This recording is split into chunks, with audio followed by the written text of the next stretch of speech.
We back? Are we back?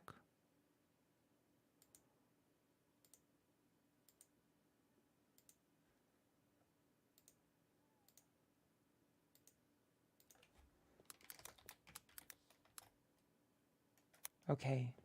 How's the delay? Now tell me how the delay is. How is the delay? Better? It should be better. Also press like. Testing. Tiny bit long, but it's fine. It's good. Yeah. Okay. That's good. That's good. All right. Now with the current population, without further ado, Vaush. We have. But you also agree that the population is slated to go significantly down by the birth rate. You know this. You've conceded that it's true. These two things cannot make sense together. You can't say, why are you advocating a pro-natalist policy when we already have all the people that are required in order to deliver all this food? There will always because be population in the future, fluctuations. don't cut me off, didn't cut you off. You did, In the future, we're not going to have this population. We can see it in all the trends, including the UN forecast. That's why we... Well, maybe if we fixed world hunger, we wouldn't have so many children dying of hunger. Then we'd have a bigger population. You'd get what you want. We'd all get what we want. We would solve hunger, and we would actually get a boost in population as a result. Believe it or not, because less people would die. He said the word natalist so many times. We need a pro-natalist policy, and you, the materialist, is still arguing against it, even knowing that that's true. Well, I don't think you have pro-natalist positions. I think that what you're talking about would actually wreak devastation and mass death on an unprecedented scale. But thankfully, it doesn't matter, because what you're saying is gobbledygook. It's nonsense. The idea of, like, what's my first policy position? Make more babies. How about this? Take an average American man, good old earnest man, okay? How are your policies going to make his life better, okay? We're talking about a voter, a good old boy. How is he benefiting from this scheme to, if we had 30 billion people, then we could feed 30 billion people? That was not my scheme. You just, again, one more time, you're completely miscarrying. That would be, oh my gosh, I forgot the Polish word for thorn. That would be, oh my gosh. Czerń. There we go. Czerń. I cannot believe I forgot the Polish word for thorn. Africa is set up to surpass Asia in total population by the end of the century despite declining birth rates. I think that scares Andrew. True. And a lot of hunger happens in Africa as well, from what I know. Czerń. Czerń. Czerń. I think I would rather perish than see the world. True. Thanks for the info. Oh, my pleasure. Characterizing and strawmanning my position. I never made the affirmative statement that we needed 30 billion people on planet Earth. You just made the thing. You made it up out of the blue so that you could argue with a straw man. It's bad faith tactics, by the way, Vaush, but they won't work. You aren't making any affirmative statements. Again, I'll go ahead and make the affirmative statement for the policies that I would want to see. You're talking to an average I would absolutely American be against abortion. That would be a number one, and that would be a pro-natalist policy, not an anti-natalist policy. You haven't made an argument for how that would be anti-natalist. That's insane. And then how this would benefit Streamline America is we need to have workers ourselves here. We need to have a replacement rate for our own population in order to sustain itself. Other populations, which we recruit immigrants from, they're also in free fall collapse. You cannot, and you might take issue with the language, but they're in at least a birth rate collapse. You can't endlessly take from other populations, which are also in collapse. This is a serious and significant global problem that needs to be addressed. It's beneficial to everybody to address it. Also, if you just then again, help with the world hunger. That would actually help the problem significantly. Welcome back, Fake Alec Cal Parker. We had to restart stream. Looking at the simple metrics for women, women are happier with children. Across the board, this is true. They are happier and report their happiness level as being higher with children. There's no study that shows Is that otherwise. a causative Again, bit of research there, or is it just women with children tend to be happier? Is it causative or correlative? Do you know the difference between the two? yeah, but what are Okay. you talking about? Is it causative or correlative? In this particular case, according to Pew, anyway, it looks like it's both causative and there's a correlation. Okay, can there. you tell me what the difference is between a causative and a correlative? Yeah, one causes and one's a correlatory. There's lots of correlatories, but correlatories can be part of a cause too, Vaush. Okay, so what in the study indicates that they, in Pew Research polling, this is extraordinary. I've never heard that Pew Research Because polling they ask them before you had kids, were you happy? And they went no. And then they say, well, after you had the kids, were you happier? And it wasn't due to the That's kids. correlation. Is your race realist? Who knows with people like this? Like, their name is Big Papa Fascist. Okay, well, I just found a study that says women are happier without children or a spouse. I mean, you're free to pursue your career. Alex Luca is in the 6th plane. Kids, and they said yes. That's how. Okay, so quick question. Do you think it might be beneficial to the happiness of those mothers that they actually chose to have those kids? Like, do you think that a mother who was forced to have a child might be less happy with that child because the abortion was outlawed? Well, that's not True. force. That is forced to have a child. Right now, No, that's not a mother force. can choose to. It Stop is. complaining Literally. about the framing. Do you not understand Then how stop being lying forced to about have the a framing. child... It's not force. Please, Tell me how it's I'm forced. sorry. Listen, I live in a world of facts and not feelings, and The framing is real. Yeah, it is forcing. That's a lot of correlationness. Hello. Hello, Titan Uranus. Hello, hello. Alex right now. I cannot believe this. the idea Yeah. that the state preventing a woman from having an abortion is not forcing them to have the child is just lunacy. I'm sorry. yeah, I don't subscribe agreed. to your feminine Christian Well, delusions. then you need to explain how it is. No, because it's force. it's a reframing because you want to argue about abortion, and the God's honest truth is that I just don't care what your opinion is on it. I want you to answer the question. True. Do you I already answered your understand question. It's not force. So how I a reject woman? the premise. That's not the question. I also don't care about his opinion, so that's lucky. Not for us. understand how a Oh. woman who has been forced Mhm. to have a child, as opposed to choosing to have a child, hmm might be less happy with having that child. I've already answered this twice. It's not force. That's not answering the question. That's, Yeah, it is that's answering the taking question. issue with It's the not framing. right. That's not. Okay, if it's not, then You literally can't. The fact that you wait. When the moderator talks, just everyone be quiet. I'm just gonna Go right quickly ahead, clarify. Alex. So the actual question, you don't like his framing of using the word force, which is fine. But the point Vaush is trying to make, don't you feel that babies whose parents didn't really want to have them are going to be more suboptimal to parents whose babies did want to have them? That's actually a Hello. larger point. That's the question he's trying to ask you. Okay, Now, if you're I mean, I making agree the with Vaush correlatory here. I there don't that care about his there could position on be abortion some either. increase in women who are unhappy because they weren't allowed to have an abortion, I can accept that framing. That was the question that sure. I asked. Yes.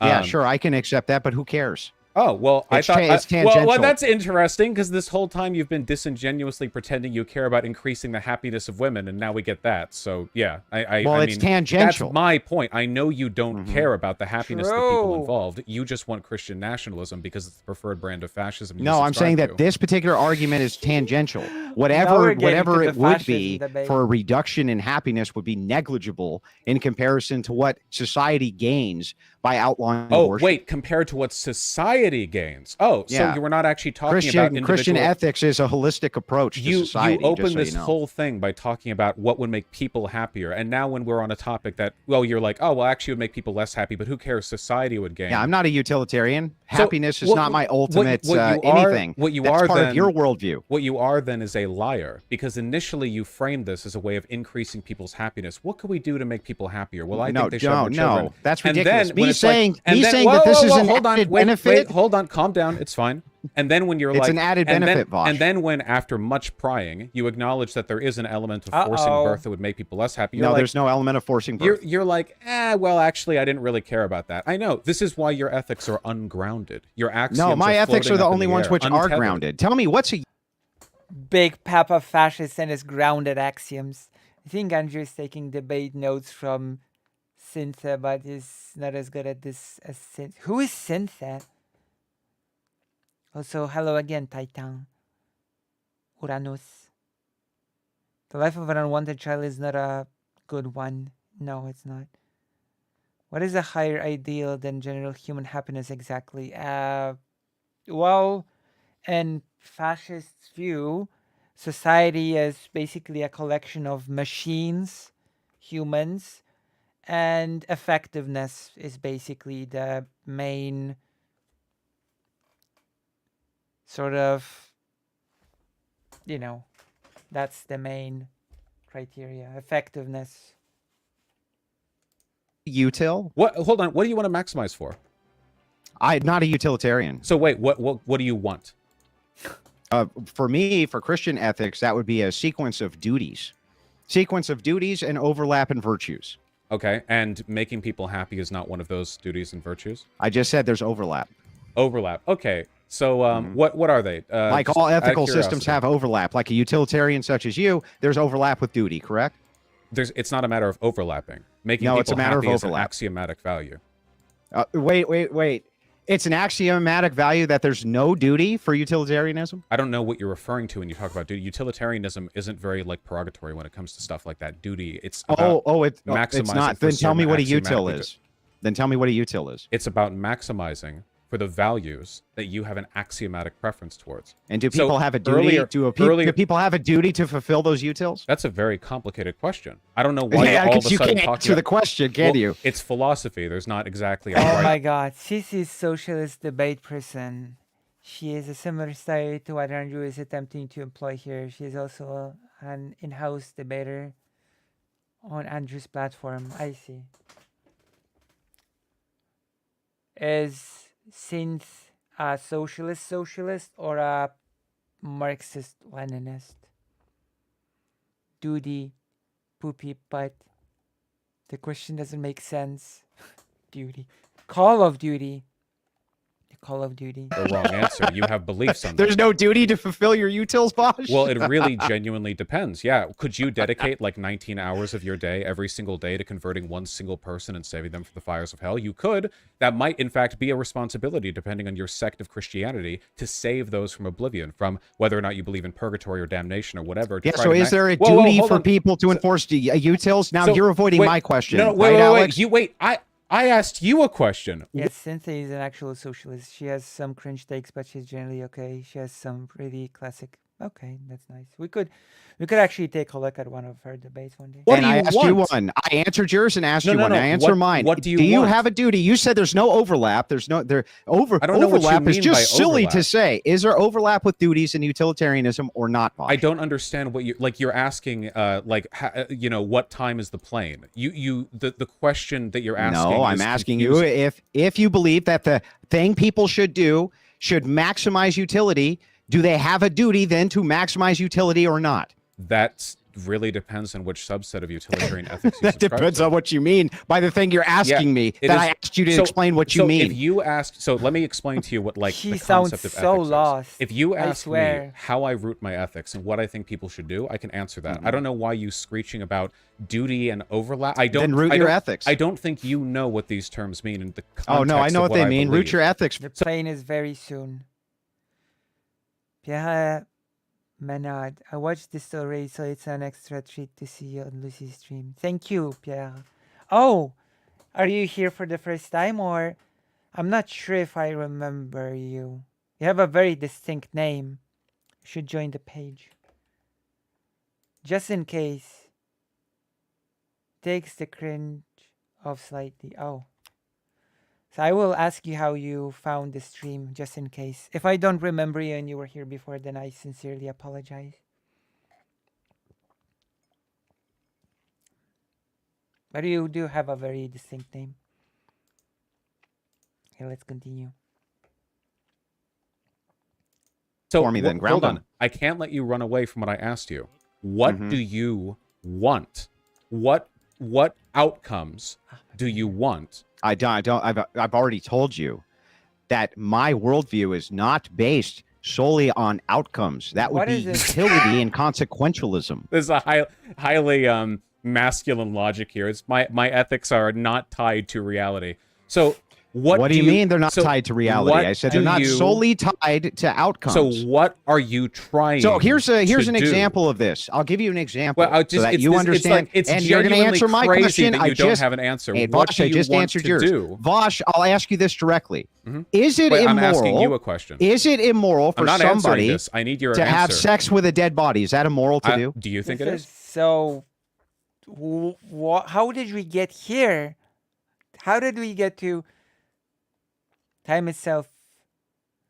The plane of existence upon which the material exists is subject to time, whereas the metaphysical embodiment of a concept is the infinite, is beyond time. Such a desolate existence to believe the point of all life is service and obligation. So Andrew hates actually describing his beliefs. I mean, technically speaking, if you want to go into it, you could very well say that you have a duty to sort of try to fulfill your axiomatic beliefs to the best of your ability. Like if you want to maximize happiness, I guess you could treat it as your duty to do your best to always maximize happiness whenever you can. But I guess that's a little bit different from what Andrew here is preaching. You know?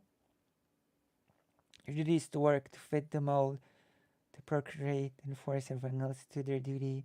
Like, I mean, in a way, the anarchist girl from the book was speaking of duty a bit, you know?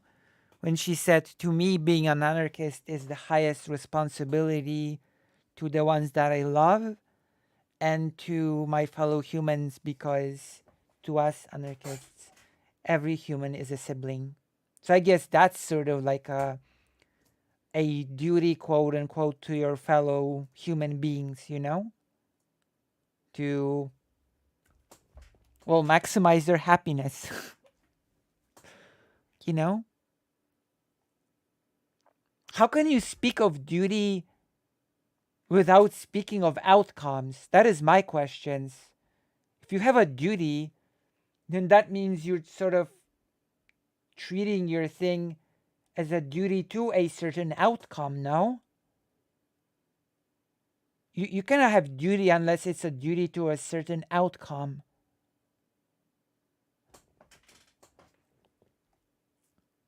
Isn't Andrew about to be pro-necrophilia because what other people can still have? Oh my god. I don't know. Am I wrong about this? Yes. Okay, so explain to me why. I think you have a duty not to do so. Okay, where does that duty come from? It's divine command. Now back to where I was. So, wait, hold you on. need to answer. I just answered four whoa, of your questions. Hold on, answer mine. No. You haven't. You keep Stop running away from them. and answer. Is it immoral or not? You've heard questions. Andrew did answer your question on this one, so I do think answer mine. Is it immoral to have sex with a dead body or not, Vaush? Yeah, probably shouldn't do that. Seems bad. Okay, why? Because I think that, if nothing else, like leaving aside the biological answers for that, I think we have very strong cultural precepts of right for the dead. I think that this is really like touchy ground because rights of the dead is complicated because they're not like living people. But there are things even in a utilitarian framework where you can acknowledge that there is a kind of broader cultural respect that we have for subjects that go outside the purview of pure human behavior. So and last question, and then I'll answer. Well, I just want to know what you want. I'm almost done. I'm almost done. I'm almost done. I just want to know this. But then it's like it doesn't matter. If all things were equal, and a person having sex with a dead body not negatively affect anybody through utility, there was no negative utils that you could point to, would you be for it? Why do those fasci types always go to weird stuff like having sex with corpses? Why? I wouldn't be for it. Would you allow people to do it? Would I allow people to? I think it is unethical in that context still because of rule utilitarianism. Now, if you could stop projecting your kink onto the discussion, I would like... Why would this be against rule utilitarianism? That's bizarre. I can't explain all ethical philosophy to you because rule utilitarianism... I know what a rule utilitarian is, so... Then why are you asking me? Because a rule utilitarian would still have to follow utils. In this particular case, at all thing equal, there is no there is no negative utils which are applied, your answer should be as a utilitarian to say that that's fine. I don't see how you could get away with because the point of regardless of rule otherwise utilitarianism. everything would just be act utilitarianism. The point of rule utilitarianism is that you have sort of social boundaries and guidelines and ethical expectations that exceed individual assessments of the utility. Unless they give because those give negative utils. So that's why I said all things equal, there's no negative utils. So I can't explain if you don't understand. Okay, here's a good example, okay? Imagine, so it is unethical to punch somebody, like out of nowhere. That's generally not good. You shouldn't do that. However, imagine a person had like divine precog, and they could know for an absolute fact that if they punch this one random dude on the street, it will actually be good for them. Because when they go to the hospital for their broken nose, it'll be discovered that they have a relatively benign brain cancer tumor. So in reality, punching them will be a way to help them get treatment early and will actually save 30 years of their life. Now, even under those circumstances, if we could know for an absolute fact that the consequence of punching that person would be morally good, I still think it would be morally right for them to be arrested. And the reason for you assault. think that is because there would be societal negative utils. So that's why I said all things equal, there's no societal negative utils. Why would it not be okay from your worldview for people to have sex with dead bodies? If you are detaching this from ethics so much to the point where even rule utilitarianism doesn't have any consideration, you might as well be asking if it's ethical to put a corpse in a dream. Like you're asking about something that can't happen in reality. In reality, the consequences of rule utilitarian analysis would always apply because you're always subject to the broader. Do you know what a hypothetical is? A hypothetical is not designed necessarily to be mapped onto reality. This. Can you please just tell me what outcomes or what anything you want to do? And they're still, they still have not argued about fascism. Andrew is about to get really angry about being called a fascist. To reality. Please. I've already told you multiple times. First thing I would do is stop abortion. Second thing I would do is put a halt on underage people being able to be allowed to have unfettered access to pornography. Okay, thank you. On the so internet. wait. The ethics I wanted to know. So you said divine Yes, this would be theory. Christian ethics. Christian ethics. Okay, Christian. Do you need me to so break those down for you? So Christian. No, well, yes, please. I want to know. Christian ethics being against child exploitation. Hardly. Oh, what you're trying to do here. So Christian ethics. So Christian ethics work around virtues and they work around duties. Okay, virtue and ethics. Okay, to be totally fair, not Christian ethics per se. I guess I'm talking about specifically the Catholic Church. I guess that is a bit unfair of me. Not Christian ethics per se. Overlap with outcomes sometimes because duties sometimes lead to outcomes which can be negative, and so you adjust duties accordingly. What tells you what a duty is? This is divine command for us Christians. Yeah, so what tells you? How do you know? We would know this through church authority. Through church authority. Yes. So just any old pastor, like your whole ethical system would change? No, churches are a whole holistic system. There's only two churches which exist, the Catholic Church and the Orthodox Church. There's a series of Wait, are you Catholic or Orthodox, out of curiosity? I'm Orthodox. There's a series. Yeah, I'm sure. Wait, when did you convert? 2 years ago. Oh, I bet. I'm sure. Okay, right. What does this have to do with anything? Do you have a refutation or not? A refutation of what argument, of what logic? That there's only two holistic churches. Yeah, I'd say that there are like a million Protestant churches. Yeah. How can a Protestant church operate as a holistic church if they don't recognize church authority?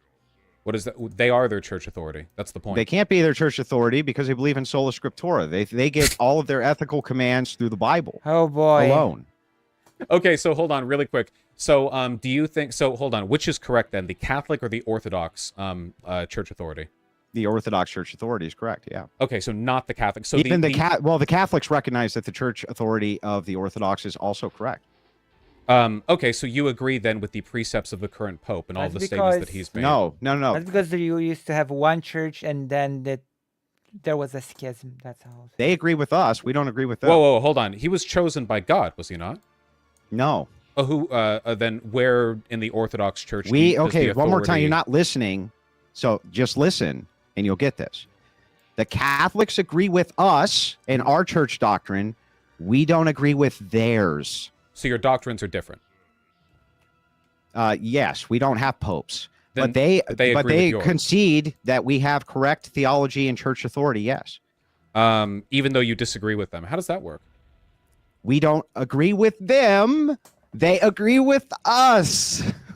I just said this 4 times. So right, you've said it, but it doesn't make sense. Are you, bro? If they think that Guys, I would generally like to avoid. I want to know, like religion.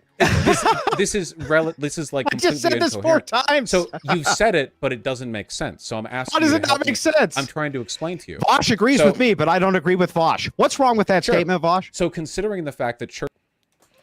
What makes church authority determining factor in a given denomination? There are other denominations of Christianity that predate the Orthodox split, which are neither Catholic nor Orthodox. Yeah, correct. Correct. Of course. Like, it's silly to say that some particular church in Christianity has the bigger authority. The only authority that the Catholic and Orthodox churches can claim is that of size, I guess. There are over 45,000 sects of Christianity, and one is which has some conflict of belief. Yeah. Like, I guess they're sort of, I don't know. Their claim to fame is that they're big and have influence. That's it. Let's just agree Andrew is dumb and where's it's true. True. Churches and No. What's wrong with that statement, I'm Vaush? trying to Answer my question, Andrew, Vaush. Stop pivoting from every question I ask you. I just answered all of yours. Come on. If you get so triggered, we can't even talk. There's no point in talking. Bro, right? you just pivot. We finally stop pivoting. After Stop years. pivoting. Let him finish answering. Let him Why won't he finish answer? You won't enforce him answering mine. Only me answering his. It's hysteria. So enforce him answering mine now. Hang on. I literally did that like 10 I just want minutes to ask ago. a question. I just have innocent. Let's just let him ask his question. I promise you. After that, if he doesn't answer your question, I will force that as well. Ask Vaush. Why does it make no sense? Sure, yeah, because churches, and I know this for a fact with the Catholic Church, not only are there like different groups of the Catholics, right? It's not just one group, and there are groups of the Catholics who don't agree with the Pope and this, that, the other, but also considering the fact that churches tend to have pretty holistic worldviews when it comes to all of the precepts of their religious text and authority and all the ways in which they should act and all their ethical precepts, the idea that the Catholic Church could just wholesale endorse the Orthodox Church while the other way around doesn't really work. If the Orthodox Church believes things that are contradictory to the Catholic Church couldn't endorse those contradictory practices. That doesn't help me understand. I'm curious. They agree with us on what, and they agree with our doctrine. We do not agree with their doctrine. So it's like Vaush saying, "I agree with everything Andrew says." Okay, but I'm still going to live my life and I would whatever never say that. differently than how Andrew does. Okay, what do you disagree can with still the Catholics on? both of these things can be true at the same time without any problem. Now back to my question. Wait, what do you disagree with? Now the it's my Catholics on? now it's my turn. I just want to know. I've never yours. talked to a member of the Orthodoxy I just before. answered your question. Now, Vaush, let him ask the question. I have to catch up on my religious history before I can challenge these big brain points. But yeah, go ahead. Now, kind of back to my question. Yes, there's only 2 churches which have actual holistic views. So Protestants, generally speaking, do not, and they actually concede that they don't because they can't. Now, when you're talking about Christian nationalism in and of itself, of course, I would always advocate for my church to be the church that was, cooperating with the government, or even in some cases being the government if necessary. But no, oh my God, that would be awful. No, church and the state should be absolutely separate. Never, no. Well, this guy sounds like Darth Dawkins. Even I recognize that name. Oh my God. If you're ever in a debate with a Christian and they raise a point like church authority and say they're only Catholic and Orthodox race to split over whether Jesus of Nazareth is of homoousios or homoousios substance. Interesting. You yourself would advocate for the same thing with your communism. You don't want MAGA communism. You don't want tanky communism. Communism is not a religion, for one. No, there should be a very clear cut state, religion. No intermixing, no synergy, no religious institutions being the government. That is that is horrible. Communism. What You want question are you Vaush answering? brand. You want Vaush brand communism. So the is criticism applies Vaush? to you as much as it applies to me. What? Andrew, is there a question there though? I have no Or idea you- what he was responding to well, there. okay. That So is- the question that becomes: makes no is that sense. not true? Okay. What? That What's different not people true? have different ideas. Yes, I've noticed that happens sometimes in my day-to-day Yeah. life. So you would advocate for your brand of this. So whatever criticism you want to give me for the fact that there's tons of sects of I mean, Christianity, no. this also is true of communism. You have to contend with that as much as I do. Well, there Okay. aren't any sects of communism. There are different ideas, sure. But I guess like my curiosity would be, What do you mean they're not sects? What's a sect? I think that sect is a religious term, is it not? Does it just refer broadly to like different groups of people? True, Because if it that's the is. case, sure, there are plenty of sects of communism. Okay. Yeah, Gotcha. I assumed it was like a Okay. religious connotation. I don't know what this was in response to. I guess the issue is that I still have no idea what your like fundamental ethical basis is. I think that the human. What is Christian? Then tell me what Christian ethics are. How the should I know? All of you have Well, I different just ideas. You're all explained them like to you. completely incoherent every time I talk to a Christian. So I have no idea. I will never know. I don't think. I asked you and you got mad at me. So I feel like No, I not didn't get only, mad at you. I explained them to you. So okay, where does your divine command theory come from? God. Okay, how do you know your God is the correct one? Well, regardless, even if I was wrong, let's just assume for a second I was completely wrong and my God was not the correct one. This really doesn't change the question of Christian nationalism and whether I think It that does both the quite a results bit. and the things that I want to see in society would be correct. So What? regardless of even if all of the beliefs from which I derive divine command would be false, the integration with the state would still be what I would advocate for, just like you, the communist. Even if your beliefs are fundamentally What? That makes no sense. That is just gibberish. People want to implement communism for specific goals. And he just said whether or not my God is real. That's false based on nothing more than your ideas.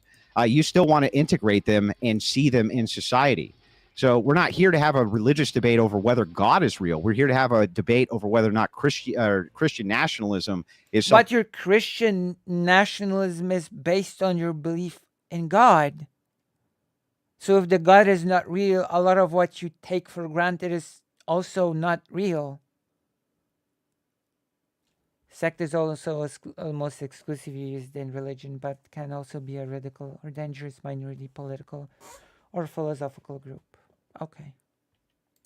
Something that can even be done. I propose that it is, That and I is just propose that silly the what ideas he's are saying, better in my than your opinion. communist outlook, which we're much closer to than we are a Christian outlook. God willing, inshallah. Yes, of course. So again, how do you know that your God is real? Like, how do you know that you have the right set of moral Why does precepts? that? What is that? If you can tell me what this has to do with the topic of the debate, I'll engage with it. Oh, I don't It's- know. With your whole philosophical and moral framework?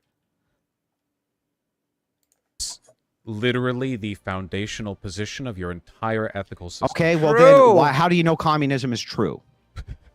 Okay, sure. I mean, we can talk about my ethical system. So It's not. Communism is not a faith-based system. It's based on. Okay, that. as a utilitarian, I believe in maximizing a set of axioms that I've arbitrarily determined to be things that I prioritize. it. I think that you could use So a you don't know it's democratic- true.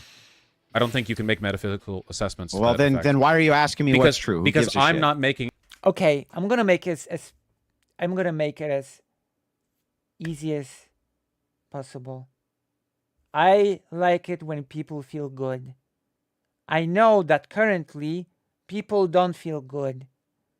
So I want to implement a system where people will feel good. That is socialism. It's not a matter of believing if it's real. I already know that people are being abused and are being exploited. It's not a matter of belief, and I want to change that. What part of that is a matter of belief? My goodness, I don't know. How can you even compare these things? Oh, thank you for your vote.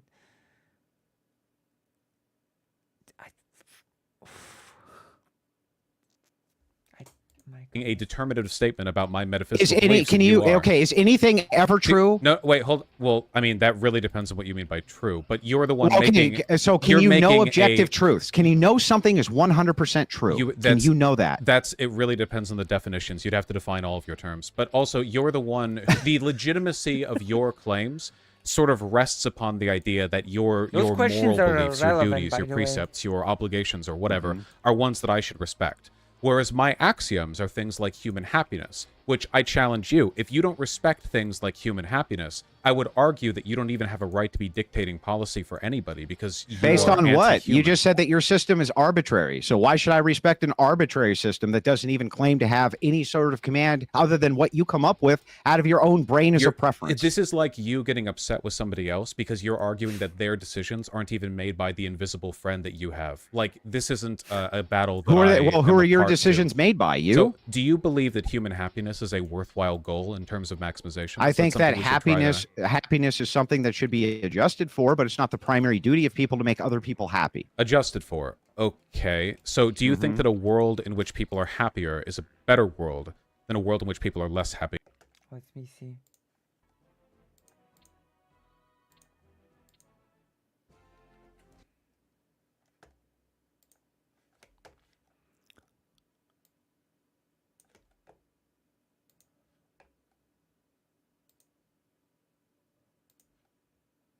True, thank you. Having broken the momentum of the Horde offensive at Nethergard, the Consider donating. Decisive counterattack. The High Command agrees that a strong assault upon the fortress that the Orcs have raised near the Dark Portal may well end the conflict before it has rightly begun. The Archwizard Khadgar, however, believes that the Orcish hordes may not be here for the sake of mere conquest. He believes that if the fort can be captured and not destroyed, he can uncover the purpose of the fort's present invasion into Azeroth. Interesting. Perfect. My hair? Wait, my hair looks good? Hold on. Did you just say my hair looks good?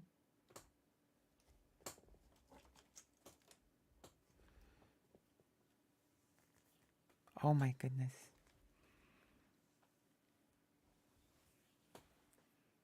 My hair has been improving on the HRT. Yeah. You know? It's been regrowing, you know? It's been a lot more, how do you say, thinned out in the front, but now it's regrowing. It's one of the biggest things that are noticeable in the HRT.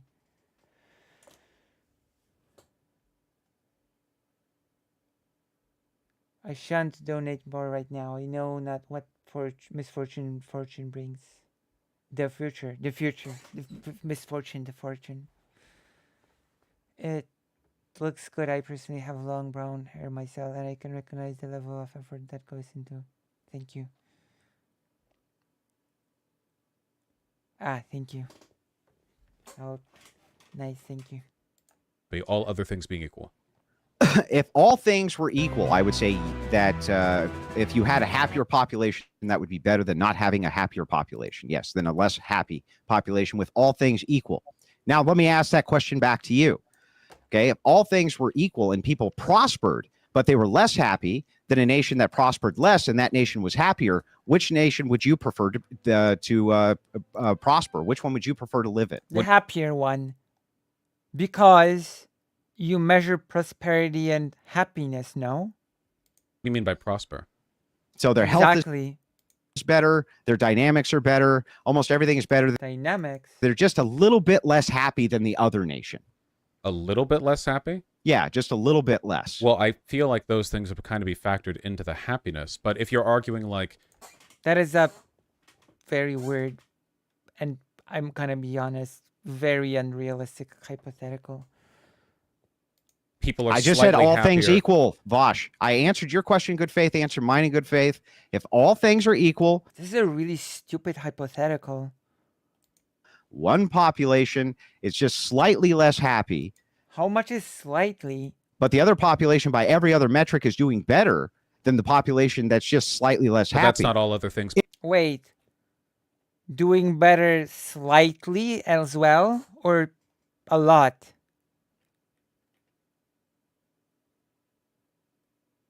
Is your Well, moral that's- imperative to go to the population which is less happy? You can't. Yeah, say, it's you baked can't. into the hypothetical, all things you equal. can't say all things That's equal and then baked- say every other thing is Bro, different. You but can't. All things equal, but it's different. All things are better, also all things are equal. I don't know. It's just so stupid. Although my hair is ridiculously thick. I mean, like, well, my hair is ridiculously thin.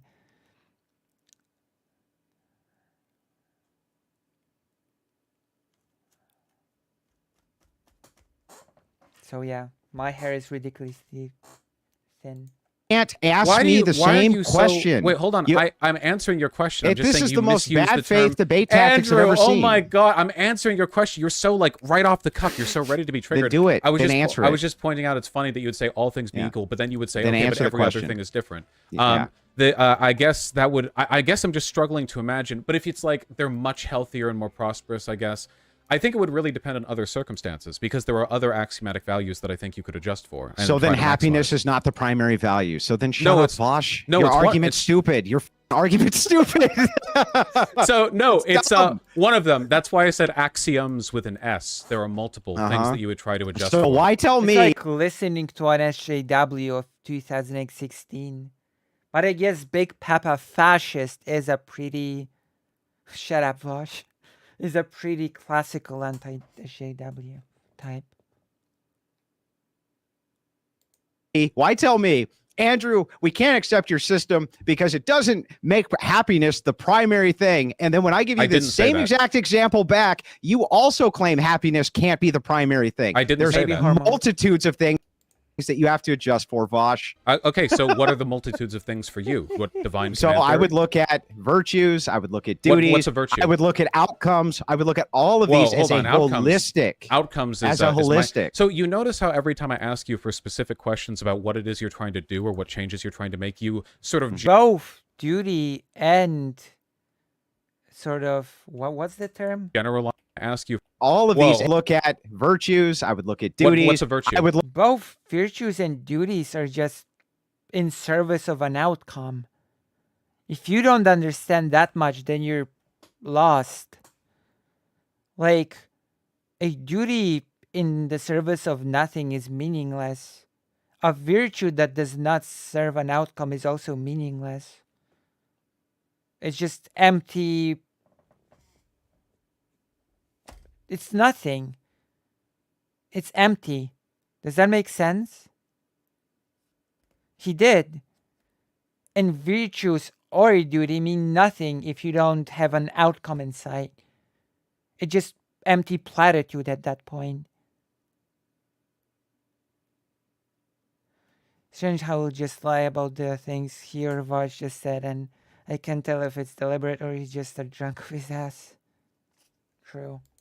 look at outcomes. I would look at all of these as a holistic. Outcomes is, as a holistic. So you notice how every time I ask you for specific questions about what it is you're trying to do or what changes you're trying to make, Big you Papa sort of fascist. generalize by waving your hands at this broad, vague, indeterminable like group of virtues that you probably don't actually subscribe to or believe in. Early on in this debate, you pointed Which to happiness. virtues do you think I don't subscribe to? You haven't even asked listed me what any, they are. so I can't. You haven't know. even asked me what they are. I have. You've I've only been asked me asking, general dude. questions. You can't be like, bro. You haven't. You didn't even ask. I've been asking didn't. for like half an hour for you No, to give you me just some said give me a broad. understanding. You say of your, give me a broad overview, and when I do, you say No, Why I'm- didn't you give me what- anything more specific? what outcome? If This you is have so. a Hang on. specific- To be fair, Andrew did say about banning abortion. That's one he gave, and the second one he gave is I know there was one more. It was something about. So those are policy positions, but why is the You question? asked for those too. I've answered every I question. mean, I can basically say what I see to be a virtue, right? To me, a virtue is basically acting in accordance to sort of a virtue is basically acting consistently in accordance to getting closer to the outcome that you want, sort of. Does that make sense? Or am I just rambling like a mad cow or a duck?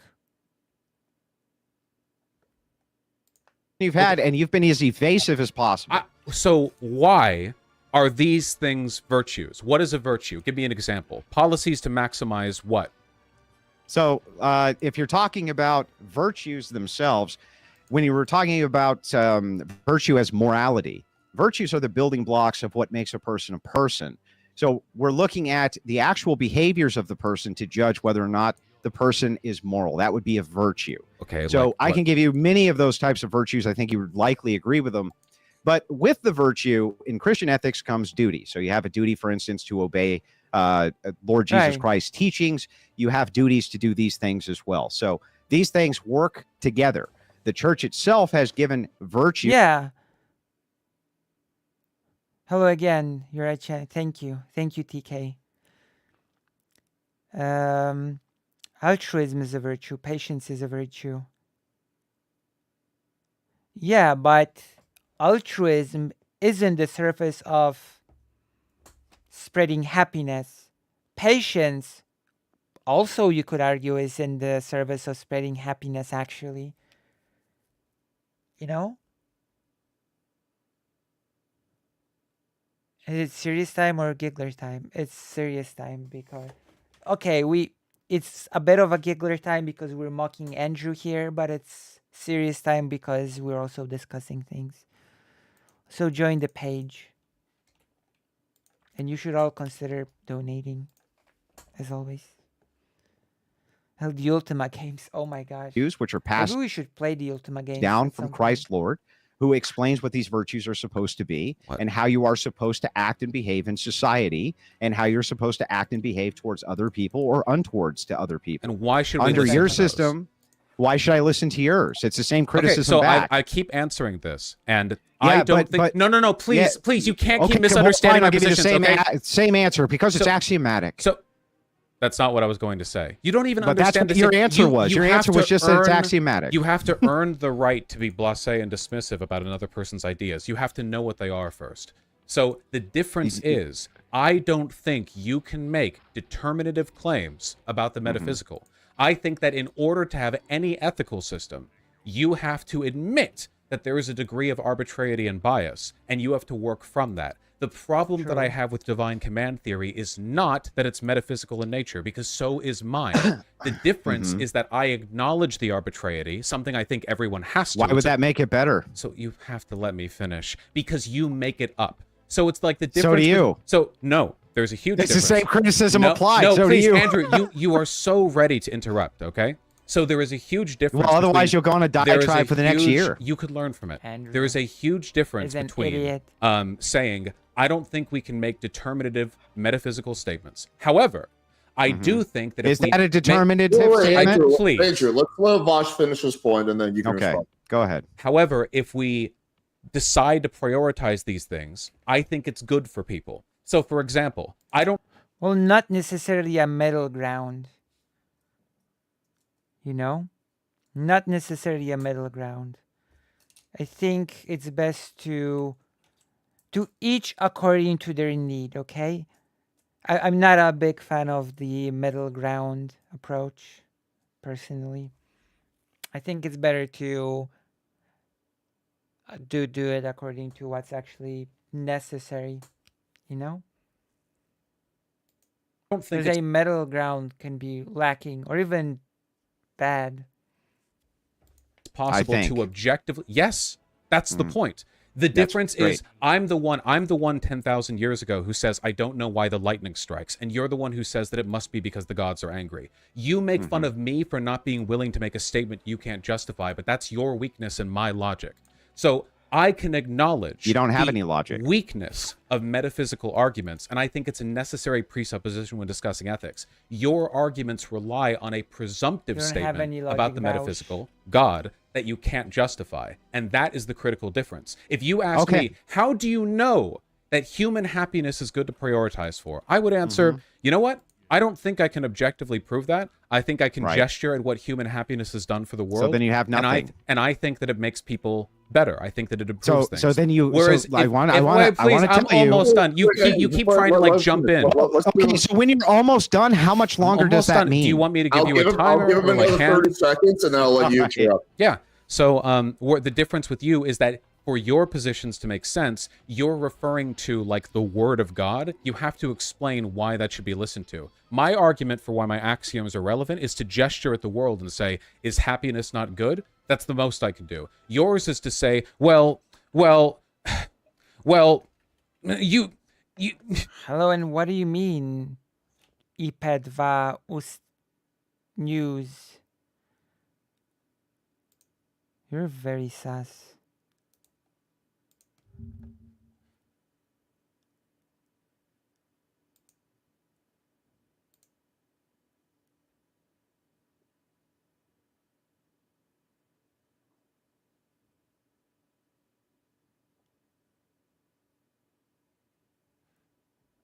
I guess not. Why? Okay, I'm gonna have to ask you to expand on your thought.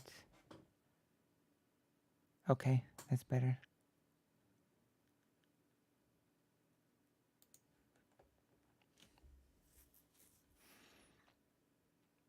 Good night, Greater Rain. Why an Israelite? Okay. you also can't prove your axioms, which I know. That's the point. But you have to prove yours because otherwise you're essentially engaging in like a postmodernist defense of not believing in God while repeating his suppositions. It makes no sense. As stated before, My channel is beefing with a local Black Hebrew Israelite branch, which is a form of Black nationalism that is inside jobs that only I get. Oh. That is quite strange considering that people of all races can be Jewish, you know? Being Jewish is not tied to a particular race, if that makes sense. That is not how Jewishness works.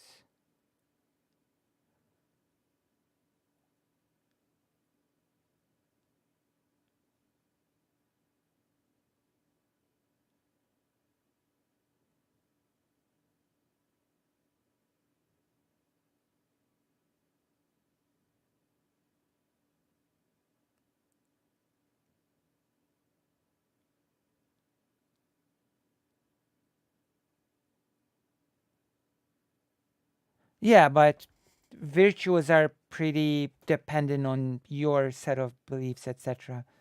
There is no such thing as universal virtues.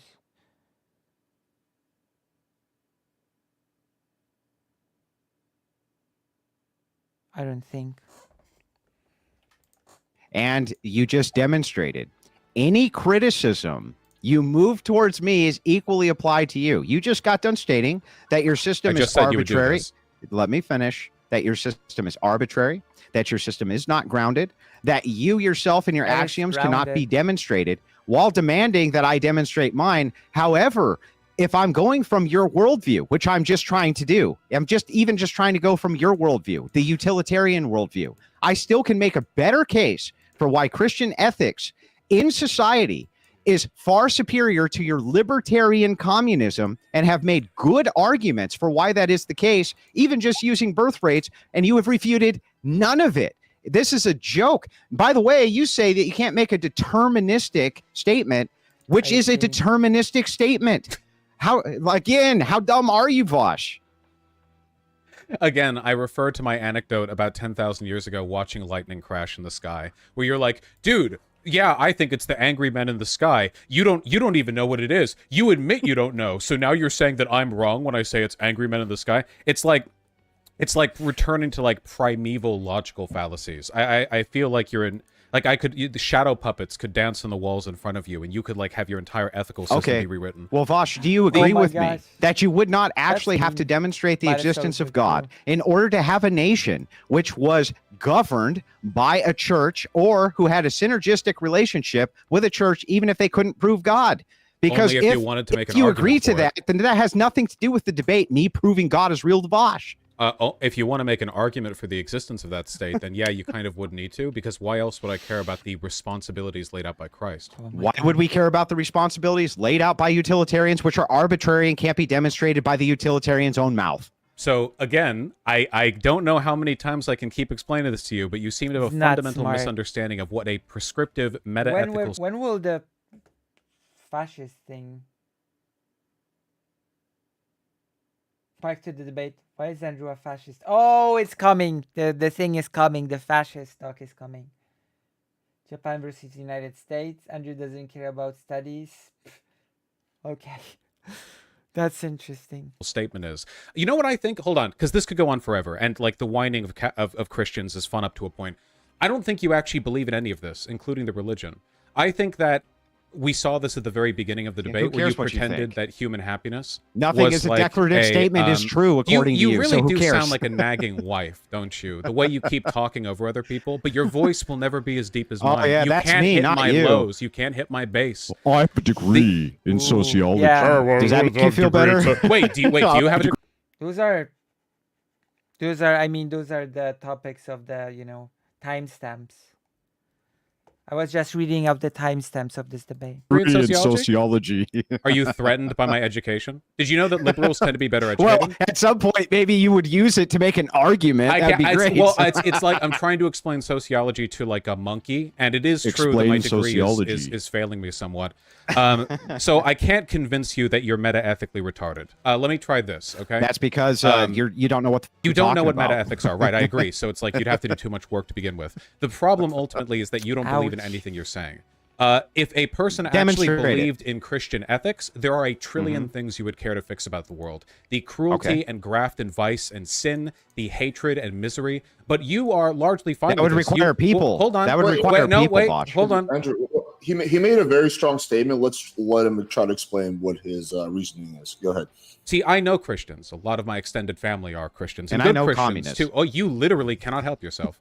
Go ahead, Vaush. And a lot of them, when you talk about what is sin, what is of concern of Christ, there is so much misery in this world. But I've seen your politics, and I know what you believe, and you just believe the same True. shit that like regular fascists believe, more or less. Like the Christian conservatism True. thing is often like promoted by people with a very low investment of Christianity. It's the same way that fascists wrap themselves in the flag before making. Now I'm their a arguments. fascist. Yeah. Your name was Big Papa Fascist. Yeah, but you also know that was a debate handle. That was explained to you, and Okay, you know gotcha. that it's That true. was right. Yeah. Okay. Yeah. The Christian, wait. the Can you Christian tell me what nationalism- fascist hold on. policies I want? The Christian nationalism angle. Oh, is no. No, you just can't make the another claim I'm way a fascist, of, and you framing claimed I'm a the- fascist. Oh You my need to answer god, for it. dude! You Okay, to meta-analysis, this is the moment Andrew is realizing he pissed off Vaush. He pissed off Vaush off too much to not get more clout from doing these debates. True. Oh my gosh. Okay, they're gonna discuss the fascism now.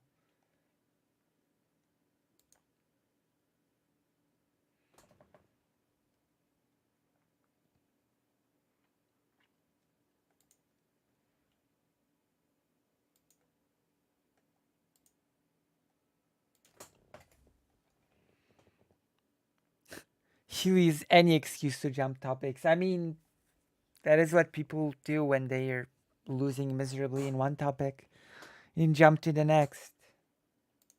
is this going to be every time I talk for more than 5 seconds? Like I can Well, let you talk for a dude, while. I admit, go back and I'm forth talkative then. too. But like, holy shit!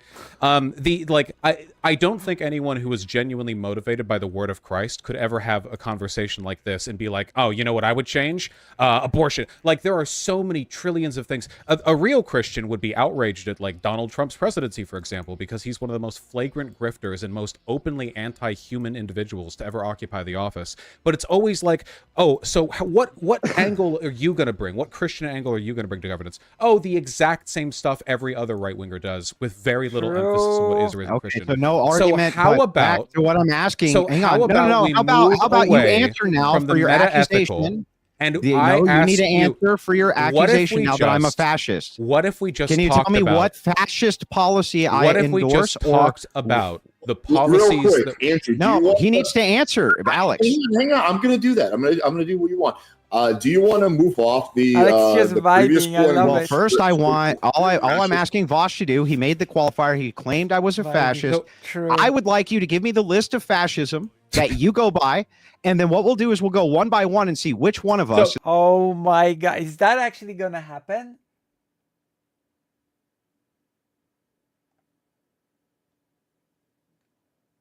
It's gonna happen. Oh my god, it's happening. It's actually happening.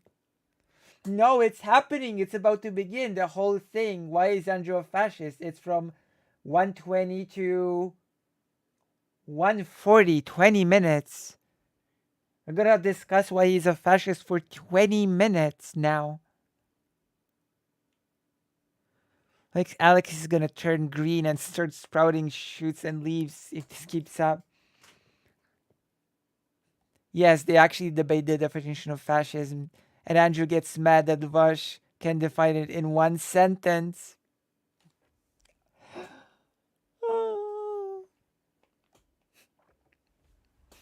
I mean, I could define it in one sentence. I don't think Andrew would like it. Okay, Andrew. This is my definition of fascism in one sentence. A fascist is someone who acts like you. One sentence. I did it. Got him. Maybe I should debate him. Yeah, unlike when the host alludes to letting them go for 3 minutes without moderation intervention, which never could. Oh my gosh. Is more fascist. Notice how Okay. he wants to. Well, hold on. Notice how like he gets triggered by one. Notice word, how should I he say. made an And accusation and literally- can't back it up. He can't do it. He like in a broader point that It I'm was my making turn to talk, about Vaush. the political position you and remember what how it was my motivates turn? them. Wait, Mosh, to be fair, I did let you talk for a while. You Sure. did Well, make that I'm trying to claim. move the argument forward. Yeah, It's so all I it's my want to turn. do, and he's Now it's trying my to turn, drag Vaush. it So- in I know, indefinitely. and I'm gonna move it right after we get through This this. But is to be so fair, you did childish. make that claim. I think He it's did only make the fair. claim. So Vaush, you I make the think- claim. and Sure. what you do, you- Okay. you do Yeah. this- Really quick. Yeah. Vaush, Sure. it's my turn, Hey, Vaush. Andrew. Vaush, Andrew. it's Yes, my I'll turn, answer. Vaush. I'm answering. Yeah. Let me finish my question. I'm trying to answer your question. Hang on, Let Andrew. me finish No, it, Vaush. and then you can answer it. This is so stupid. Wait, So wait, one more time, the I'm gonna Vaush, mute both of you. I'm hang gonna on, mute both- Well said. It is quite stupid. Vaush, Oh you my often gosh. do this Yeah. during debates where you make these. I'm muting both of you. Okay. I'm sorry. I hate doing this, but okay. So, Vaush, you did make that claim. It's a pretty strong statement. So I think Andrew is within his rights to ask for clarification of why you want that. And after that, I promise you we can move the conversation forward. Okay. I'm muting both of you. Oh my god. Go ahead, Vaush. Am I back? You are back. Yeah. Val. It's good to be back. What was the So wait? why- What was the question? Whether or not he's a fascist? Andrew's asking, why do you think I'm a fascist? What are the things that make me a fascist? Oh, well, literally, he called himself Big Papa Fascist. But if you want, like, an actual, like, I don't know, reasoning beliefs, I would say that being, like, a political advocate for Donald Trump with the Republican Party would count towards one. I think also, I'm pretty sure, like, I didn't expect he would, like, pretend to be offended over this, because we both know perfectly well he fits my definition. But I'm pretty sure that literally every time I've seen him make any prescriptive statement about politics, it perfectly lines up with what a fascist would believe in. So he's, like, anti-immigration. He makes statements about, like, the Western nationalism and, like, the white birth rates declining. He talks about, like, a need to get rid of degeneracy and imposition of, like, far-right conservative politics as a way of getting... So he's, like, nodding along with all this. This was just a waste of time. He just wants to, like, filibuster before we get to the actual... Why are those fascist? oh, my God, policies? dude. Do you want to, like, You get all don't the way get to back to the pivot. definition What of fascism? I want you to do, because you've done this, I've seen you do this several How is times. this in a debate. policy? Well, it's my how turn, is this, Vaush. what does Vaush, why I just mean? let you talk, Vaush. My turn. Really quick, Alex, It's was my it not turn, true not that really after quick, I, it's my Alex, turn. After Hey, I hang on, answered hey. his question, didn't we move on? Did I not just No, answer it's his my question? turn. Vaush, Vaush, it's my you got turn. you let him ask one or two follow-up questions. It is a fair question because you did make a I pretty answered strong it. So those all meet my standards for when I He would call doesn't someone a want to fascist. allow me to. He doesn't want me to speak. Let's at let all. Andrew ask one or two qualifying questions, and then we can move on. I think it's only fair. Vaush, Andrew is because- you being go by a silent. list for what you consider to be fascist. Would you be willing to pull up that list and compare them with me 1v1 so that we can determine which of us actually follows more fascist policies than the other? Dude, I Or thought the advocates whole for them. point was moving. This is like the hardest anyone has ever filibustered while talking to me. I'm sorry, in that broader point you made, you call me a fascist. Here are 17 examples of you being fascist. Can you explain to me how every single one of those is fascist?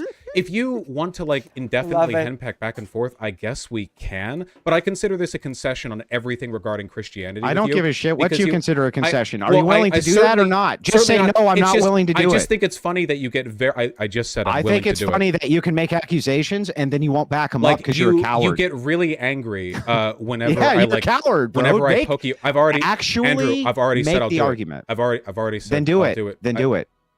Okay, so let me stop finish fucking around and do it. Stop being a wuss and do it. He's like trying to alpha male me. He's like, after an hour and a half of being talked over, time for me to bring out my big Tate pants. Are you gonna do it? You want to not be a coward? You're still not doing it. Can you You're still evading. Project your brow forward? It is a fair qualifying question.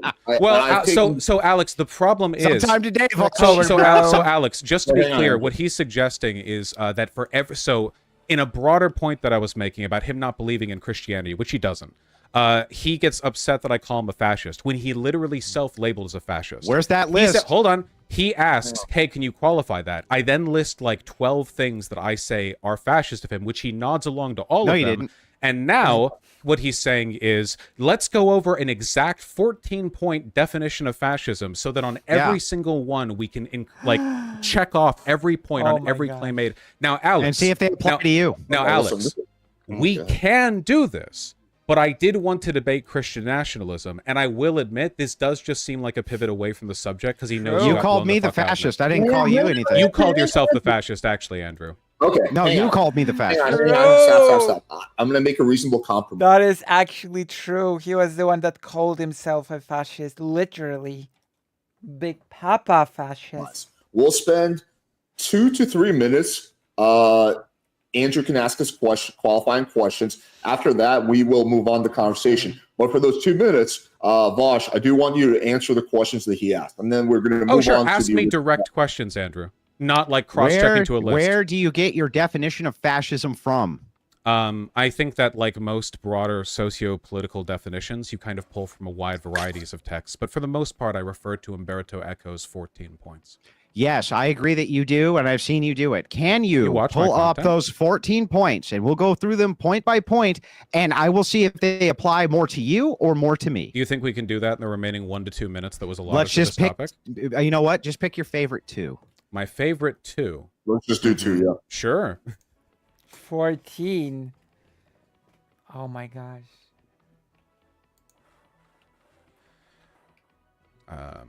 Practical list for the fascists. That is Hold on, let me find the one that actually... wild. There we go. Not the one that just lists like the simplified version. Okay. So let me read these all out loud in the spirit of this debate. Your 2. And I need to pick your 2. Well, I don't remember everything from that. I've only read this a couple hundred times. You can't pick 2, even though you just agreed to do that. Andrew, let's let him go through the list. Yeah, this is exactly what you want. So let's let him answer that. Okay. So number 1 is the cult of tradition. One has only to look at the syllabus of every fascist movement in order to find the major traditionalist thinkers. The Nazi. I can't believe this is happening. He's a pretty weak mod. You know. I can't believe this is. Oh my goodness. Gnosis was nourished by traditionalists, syncreticists, and occult elements. Number 2. The rejection of modernism. Quote, the Enlightenment, the age of reason, is seen as the beginning of modern depravity. In this sense, Urofascism can be defined as irrationalism. Number 3, the cult of action for action's sake. Action being beautiful in itself, it must be taken before or without any previous reflection. Thinking Vaush is a form audiobook of ASMR. emasculation. Number 4, disagreement is treason. The critical spirit makes distinctions, and to distinguish is a sign of modernism. Just give me 2, Vaush. We don't need the whole list. Whoa! Why are you letting him go through the whole list, Alex? He agreed to 2. He's filibustering the entire debate. Wait. Okay, listen. Vaush. You wanted the whole list at first. And then Vaush asked, do we have time? And then they said, okay, then choose 2. And now that Vaush actually started reading the whole list, Andrew is in turn mad about it, even though it was his idea at first to do the whole list and to compare him point by point. Exactly, Arkael. He said point by point. Arkael is really like. Andrew is happy just to lie about things and 5 seconds ago. Creeper behavior to Ark. Arkael, I have to tell you. This Andrew is really stupid. I swear. Time's already up. True. I can see this happening. Andrew is a little child, although I fear that if I characterize him as a child, I will be offending little children. Seeing how actual children are generally speaking more intelligent than Andrew. That's true. So wild. Gave like 4 or 5. Let's just work with what he gave you. Yeah, which of those two? Which two do you want to pick, Vaush? And see, let's see how they apply only to me and not to you. Sure. Okay. How about number 2, the rejection of modernism? Do you want me to reread the quote associated with it? The quote associated with it from whom? I believe it's a quote from Umberto Eco when he wrote. Make sure that it is, and not from a third. What the hell? Party source. Okay. Pretty sure I've seen this one before, but sure. Let me see. While Echo is firm in claiming there's one. Yeah, I've seen this before in other websites as well, so it's definitely not just openculture.com that's referring to it. But if you want, sure. Let me Google search the quote. Yes, a practical list for identifying fascists from Umberto Eco. It is directly quoted from him. Yes. Okay. Okay. Andrew, let's let Andrew address that. So first, let's go with the rejection of modernism. Does this, in your worldview, mean a rejection of ethics, which built the society, or a rejection of modernity when it comes to how society is acting? The Enlightenment. When he talks about modernism, he's talking about modernity in the geopolitical sense. The Enlightenment. So just Enlightenment principles are anti-communist, Vaush. In his words, the Enlightenment, the age of reason, is seen as the beginning of modern depravity. Yes, but in communism is anti-Enlightenment. What? No, not at all. No. Yes, absolutely. So Karl Marx is literally described as a Of course, there are also you can always twist a good idea into a bad one, as Constante the genocide journalist said, genocide is a bastard child of the Enlightenment. So you can have horrible ideas coming from good ideas as well. Just Constante Gabert said. The problem with Andrew's line of argument here is that these points are not individually determinate. It's how fascist... Yeah, it's not how... Exactly, you're right. Untrue, communism is an update to Enlightenment ideas. It is certainly... It drives its ideas from it, certainly. Modernist philosopher and economist. No, by who? Literally everyone who describes him. He objectively fits. He is literally a not. No. Listen. Sure. When you're talking about modernity, specifically modernity, when you're talking about modernity, I need you to explain how it is. Wait, I'm not muted. I'm not muted at all. No. Wait. No, I'm not muted.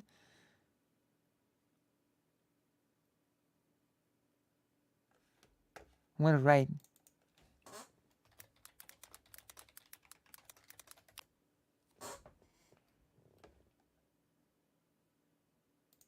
There we go. I hear sound. Okay. Is that I reject modernity. I don't reject modernity. I reject an ethical system which I'm contrary to. So just a moment. Okay, so I Googled, is Karl Marx a modernist? I hadn't seen this brought up before in my many classes on the subject. Marx and Engels offered a profoundly modernistic critique of capitalism. And then it's from a University of Warwick page called Modernism and Marxism. You said postmodernist. No, I said modernist. He's not postmodernist. Okay, but that's what you said, just so you know. Okay, let's let Vaush finish. Go ahead. It says, is Marxism a part of modernism? This is from Marx and Philosophy Society. .org.uk. Part 1 in some situates Marx as a leading figure of modernism. So The thing is, Marx and communist thinkers in general, or at the very least Marx, because some communists, you can't tell with these guys. Certainly with me, are very much post-Enlightenment thinkers, born of the age of reason, and believers in liberal social values. I mean, Karl Marx was a progressive of his day, wrote to Abraham Lincoln to convince him to help to free the slaves. His writings were an attempt to hold capitalism to account for not fulfilling the promises of modernism, of liberalism. And what about his critique that he wrote about Enlightenment humanism and from a revolutionary ecological perspective, where he seemed to argue against these post-Enlightenment principles, which you are so adamant that only fascists hold? No, anyone can criticize things. And what about the fact that Marx himself was very anti-Jewish? There's a difference between rejection and criticism, no? Rejection and criticism are both two very different things. No doubt that that's true either. So all of these things, these unfortunately, push against, that's been popular in both pre and post-Enlightenment Europe. Yeah, but the thing is, Vaush, is that no, I don't think that number 2 does not apply to you. You seem to reject the modernist principles as well, at least postmodernists, and you seem to want to move towards your communist worldview. I don't see how this doesn't apply to you. Pick do you another one. Agree that Karl Marx, by basically every definition you can find online, is a modernist? No, I don't think that. I don't think when we say modernist, we're talking about postmodernist, which is what you referenced and I responded to. No, modernist. He's a modernist. Okay, well, Christians are modernists too. I don't know what your point is. No, Christianity is a pre-modernist system. But by what metric? The ethics? No, the Enlightenment, a post or pre-Enlightenment era. Is the it Enlightenment a system ethics? which emerged? Enlightenment ethics? Well, I did say 2 minutes for this. We've been going on 5 minutes. I do want to. He isn't close. He just has a big, giant face. I think it's the lens. It's the lens, probably. Brain rot. Oh my god. Direct. Of course. Yeah, I don't want to linger on this too long. It's about ethics and it's about political economy for Marx. Yeah, so would you say it's the ethical distinction that makes you a modernist, or is it a rejection of the material that makes you a modernist? Well, that really depends on why you're rejecting it. For example, like Marx rejected Hegelian thought on the ideological dialectic, but Marx is still arguably a kind of Hegelian. His rejection is an iteration upon a pre-existing trend. Like, for example, if you're Adam Smith and you're writing like, a systemic economic critique of previous like economic forms, which are themselves post-Enlightenment, you're not rejecting modernity. What you're doing is trying to improve upon it. But, so is there any problem with holding Christian ethics in modernity? No, that is literally a pre-Enlightenment belief. Why would that be a pre-Enlightenment belief? There are Christians who exist post-Enlightenment, and by the way, just so you understand, that actually doesn't make any sense on its face. What Enlightenment principle do you literally think, defending divine command theory and arguing that he's a post-Enlightenment? Like, yeah, are you going to tell me modernist which Christian divine command theory? Yeah. Why won't you answer the question, Alex? This is an infinite wormhole. Andrew. To be fair, I did say we were only going to talk about this for 2 minutes, but what I will do is I will let you on this topic get your last. Most Enlightenment thinkers were Christians. So that's why I'm making the distinction between ethics and what he considers materialism. Pick your second one, Vaush. This one definitely applies to you. Wait, hang on. Stop. Andrew, I did say it was going to be 2 minutes. Went on for 5 minutes. What I will do is give you about 45 seconds to kind of defend yourself and explain why you disagree with Vaush's assessment that you're a fascist. And then let's move back to the original conversation at hand, because it's gotten really, really off track. So go ahead, what matters is that we're having fun and having a good time. It's like, I am. Andrew's part. Yeah. So when we're talking about kind of these distinctions, first of all, Vaush said postmodernist, but fine, I'll just give it into modernity itself. When I'm asking about the ethical distinction, I'm asking him which of these kind of modern practices he thinks are opposed to Christian ethics, or why Christian ethics itself is opposed to what he considers modernity. And I don't think he can actually do that, which is very problematic from his worldview. That's why you make the ethical distinction, than you make the material distinction when these things are talked about. So I would actually like to know the answer to this. Do you think that Christian ethics themselves are non-compatible with whatever you consider modernity to be? And by the way, just having Christian ethics, does that make you a fascist by that metric? So I'll answer both of those, and then we'll be done with it. Okay, let's let Vaush answer, then we'll redirect. First of all, this is very funny because you are literally an advocate for divine command theory, arguing that we need to challenge and reject liberalism. You could not be more perfect a stereotype of an anti-modernist figure today or 250 years ago possible. You are literally repping not the same question. No, that is a direct answer. You are not only anti-modernist. This entire argument has been you proudly touting your anti-modernist beliefs. You are literally arguing for divine command theory. That's not my question. My question is about ethics. So, well, so the second question that you asked is, being a Christian ethicist automatically make you a fascist? The answer is, for one, you're not a Christian ethicist. But for two, a lot of people who claim to be are fascists. But if you don't even know what Christian ethics are. You just said so. And I never will. If the question is, however, if by a Christian ethics a person just means like, oh well, the Bible says you should wash the feet of prostitutes or whatever, then no, of course that wouldn't make you a fascist. However, when people have very poor justifications for their empirical arguments, they usually defer back to something they know they won't be able to metaphysically justify, and then they can do the like, well, maybe I can't prove any of my ethics are real, but like you can't either, and then it's like, well, you know, why even talk about anything, right? Well, I never made the statement that I couldn't prove my ethics were real. I just made the statement that the criticism applied moves back to you just as much as it does me. You've been able to prove God is real, and you've been holding out that none of the things you say are true, and they're arbitrary, and your systems make no sense. Yo, Vaush, Andrew, I'll let you guys choose. You guys have the option. Do you guys want to stay on this longer, or do you want to move back to the original? Yeah, we can move back to. I just want to talk about policy because we can. I want to talk about policy. Reality. That's fine. Whatever he wants to move back to. I'm also going to say, we're going an hour and a half. We'll probably go for another half an hour, unless, of course, there's something that's left unfinished. So just so you guys have a mental idea. Okay, go ahead. Reality. Oh, I mean, I guess I'd like to know how to prove God exists, but like leaving that aside, because I know what rabbit hole that goes down. If you want to have a debate over that, then I would suggest that you debate with Jay Dyer. And we'll see if your logic for utilitarianism can hold up. That would be my suggestion. Let's go back to policy. Yeah. Also, you don't have to prove utilitarianism to disprove a person's assertions that they've proven God. But yeah, but the criticism refines back the other way. You realize that, right? Which is that even if I was unable to substantiate my worldview as being true, you also lightning can't. Thing again. You also can't. Policy. Okay, back to policy. Okay, so my argument is that I think it's good when things are good. That's my sort of opening line. I'm putting all my chips down on the table for this one. Nice. No argument. It is, in fact, good when things are good. Wait, what did you... I'm sorry, I must have missed what you said. What did you say? It is good when things are typical good. Weasley debate tactics with nothing no, repeat what you just said. I said, I think it's good when things are good. I think that's what I said. I wasn't actually paying attention. But that doesn't mean anything. What does good mean? That's an excellent question.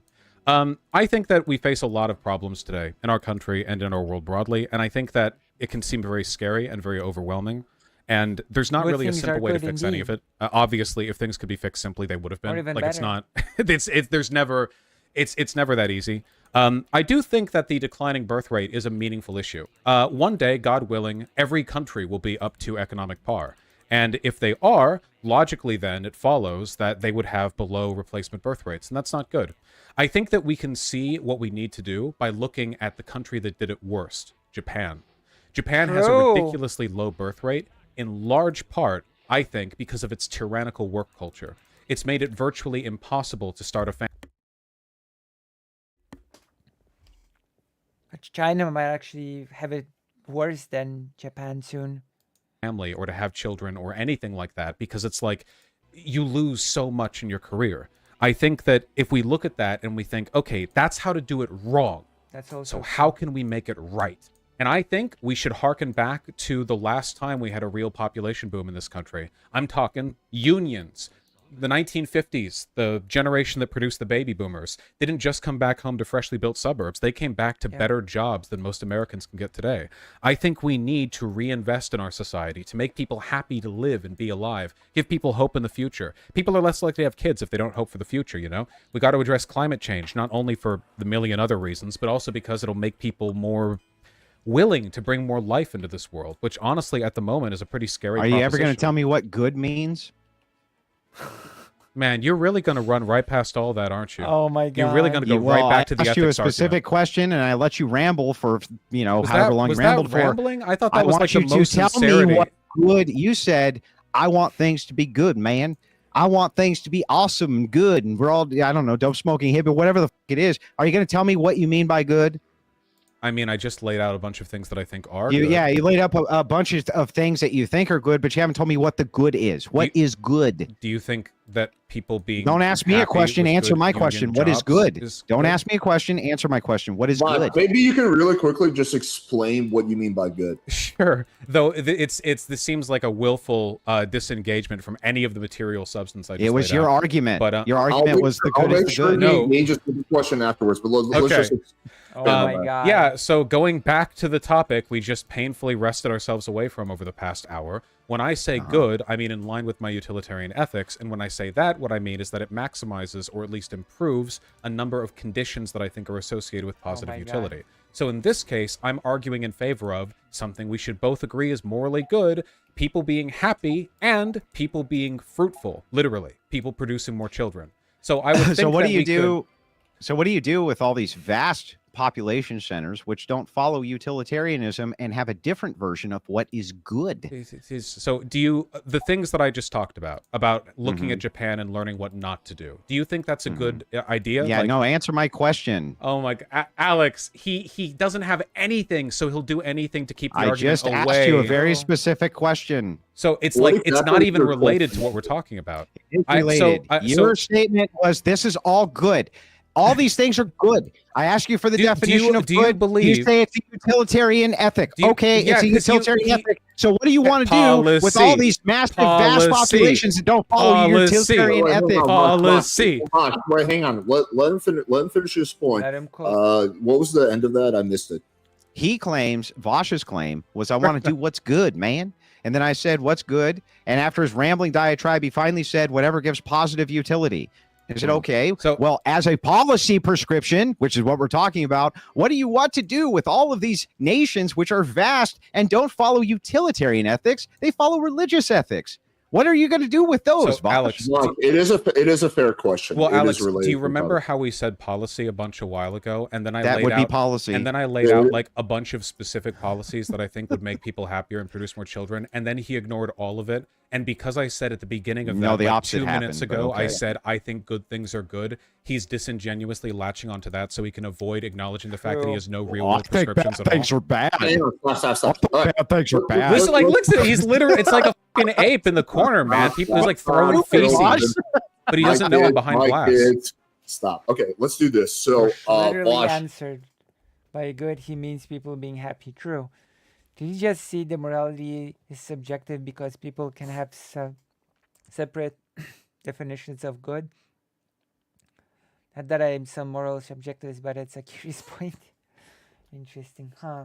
if you can answer Oh, his wow. question, and after that, I will make sure that we go back to your initial question. He answers that in detail. And you will get Let's see. one question. Let's see. This would Yeah, be policy. What do you do with the vast populations that don't follow your stupid ass utilitarian Oh ethic, my which God. almost no broad nation who has religious undertones, which are most of them, follow. They don't follow your utilitarian ethics. So what's So- your policy in dealing with them? So there's a couple of presuppositions here that below a low IQ, and I'm hoping that the audience doesn't have to fall into the same pit Andrew has.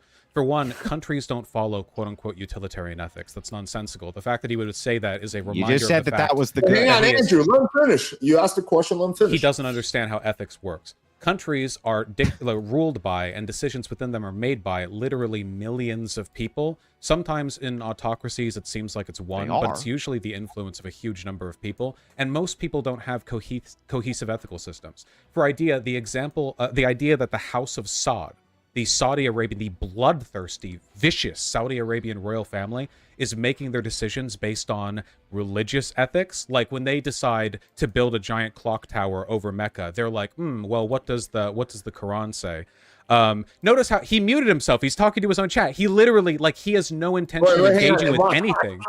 I can repeat back everything you just said. Would you like me to? We're going to go on another tangent. Would you like me to repeat back what you just said if you think I'm not listening? Keep holding it. Would you like me to repeat back what I just said, what you just said? Keep holding it to your memory for like... Vaush, I want to give you a chance to finish that. Yeah, I want to finish. You will redirect your initial question to Andrew. In a couple minutes, he can repeat everything I've said back word for word as a test of his memory. It's like a fun game. The idea that like the House of Saud is making religiously oriented decisions, like they're looking in the Quran to decide what decision to make, like, is ridiculous. In reality, the decisions that countries make are almost always guided by self-interest, either for the nation or for the class of people in power or for the individual in power. For the House of Saud, the decisions made are almost entirely to the benefit of the royal family. For example, in the United States of America, the decisions made are ostensibly to the benefit of the majority of people because we live in a democracy, but are really heavily slanted towards the ruling class, the elites, the bourgeoisie. So the idea that this all falls on like, well, how are you going to convince their ethical systems? Well, I'd do it the same way all countries have always managed to engage in diplomacy with each other. I would try to find a way to make it in their best interest to adopt these systems. So I actually think it's in everyone's best interest to adopt systems that prioritize the well-being of the average person, because I think it leads to stable countries. I guess I could make the argument like, hey, I think that it's best when people are healthy, happy, and able to raise families. I think those are good arguments. People make those pretty often. So following from that, you know, what arguments could I make to France or to Germany or to Norway or hell, to Russia, to Saudi Arabia, to China to do this? And, you know, I don't think it'd be easy. But I don't think there's any easy way to get all 8 billion people on Earth to get along, because that has literally never happened. It's always going to be an uphill battle. So, okay, so the question has been answered. Now, let's redirect to Vaush's initial question that he was trying to ask you. Then if you want to touch on this a little bit later, we can do that. But I promise Vaush, we're going to go back to his initial question. None of those are policies, by the way. Just so you know, he never named a single policy at all. And by the way, he also wants to outsource his ethical system to other people's, what he just said. But okay. Vaush, can you please repeat your initial question?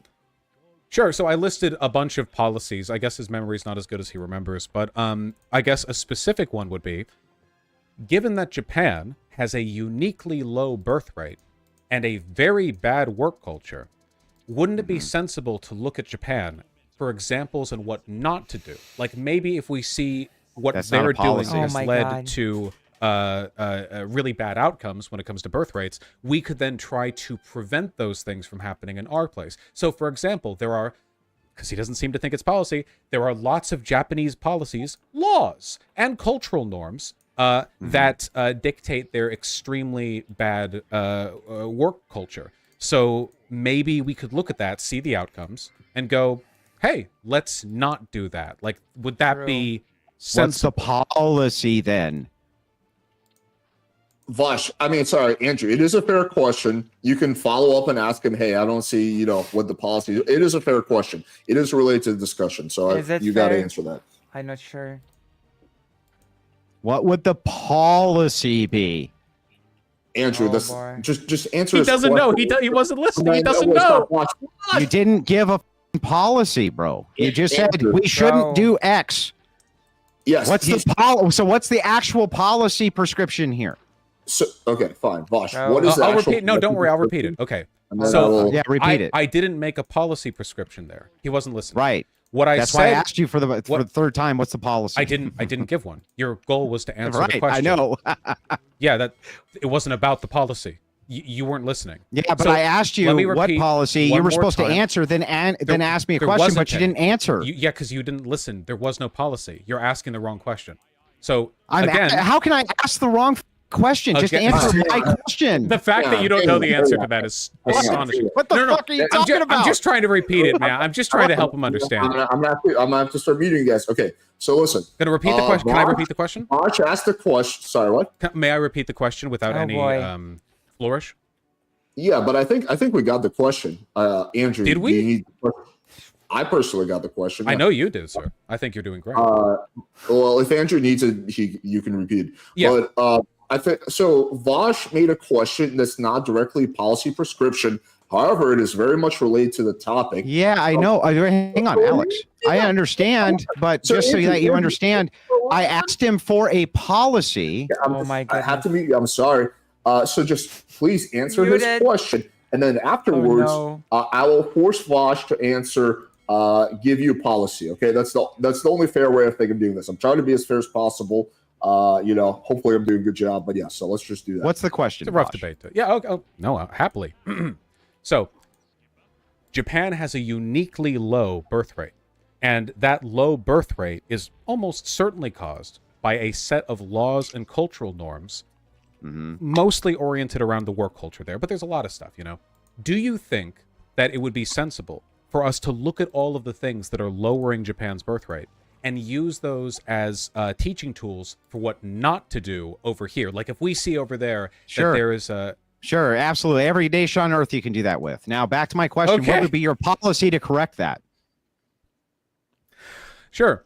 So, considering the fact that very bad is work so culture in weird. Japan correlates to and seems to be causative of, based on what I've seen, there's a lot of research on it, lower birth to be rates. fair, Alex, this would be So one of the most we're challenging setting up like a debates to mathematical moderate. proof. If really True. bad work culture That's true. causes lower birth rates, it follows logically that good work culture should make for better birth rates. Now, it doesn't fix everything, of course, but it's one step in a larger set, right?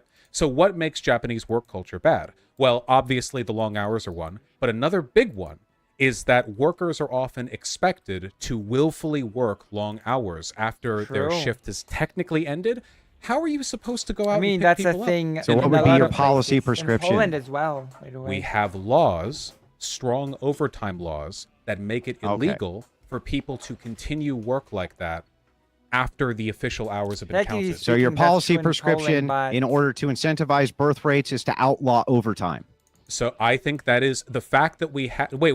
I didn't say outlaw overtime. I said that they would be paid for it. It'd be illegal to hold them without pay after the work. You can still do overtime. So then what? I don't understand. So if Japan has a law where you're paid for overtime, right? You just want the law in the U.S., which it already is, to be that you're paid for overtime? Yeah, so one of the reasons why the American This birth is your rate... big brain policy Oh, prescription? Andrew, you asked him a question, let him answer. Yeah, you have to build a castle one brick at a time. So the United States has a higher birth rate than Japan by a pretty significant margin. Japan's pretty... So maybe one of the reasons why is because they do things worse than us in some specific ways. This would be an example of something that I think works to their detriment. They do not have the same kind of worker protections, and it is complicated in like the specifics. Obviously, we have to simplify this because I'm not like an expert on the Japanese economy, but I've read some articles where the expectation towards unpaid overtime and constant socializing with your boss, like drinking after work and stuff like that.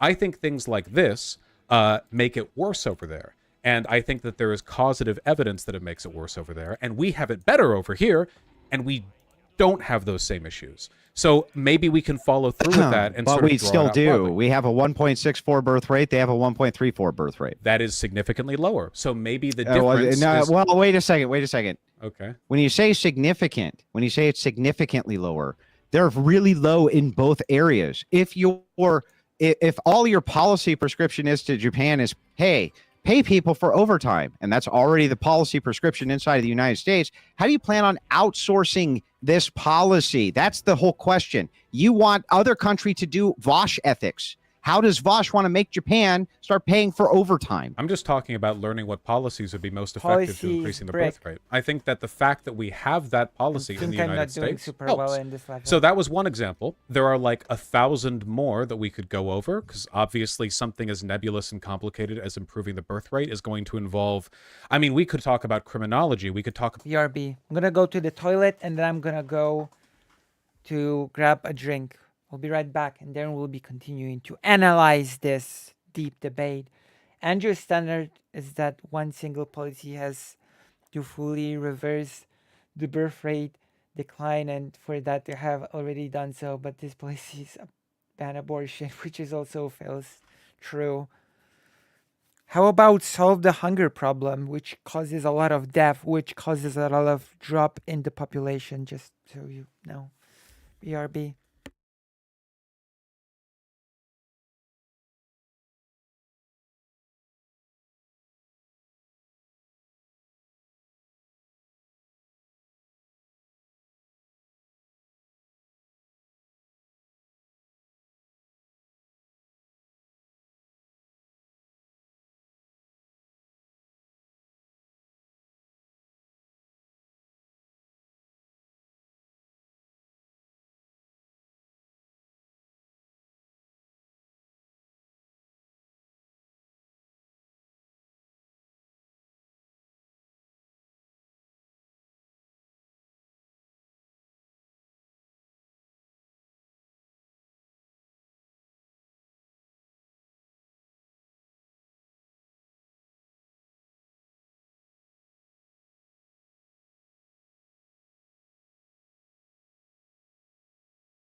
I am back with a sandwich and Pepsi. Let's unpause. I'll see you later, Maya Mayor. About economics, we could talk about, there are so many fields where you could influence the outcomes here. I mean, no single human could know even a quarter of it. Like, we're talking about a insane set of shifts. But hey, big paradigm shifts are what socialists are supposed to be all about, so I'm fine with it. Yeah. So how would you move that big paradigm shift? Well, we already have paid overtime in the United States. So No, externally, Vaush. You mean like to make Japan better about this? Yeah, so you want to export your ethical system, right? No, Japanese workers also want to be paid for overtime. There are labor rights organizations that have been really active there for decades. They have a lot of trouble because Japan is not that democratic. We don't talk about it that much because we mostly think of Japan as like anime and Pocky sticks, but Japan is not great politically in a lot of ways. And yeah, great, but you still want to export your brand of ethics to Japan, right? I think that the labor workers. Like, Andrew has problems with listening.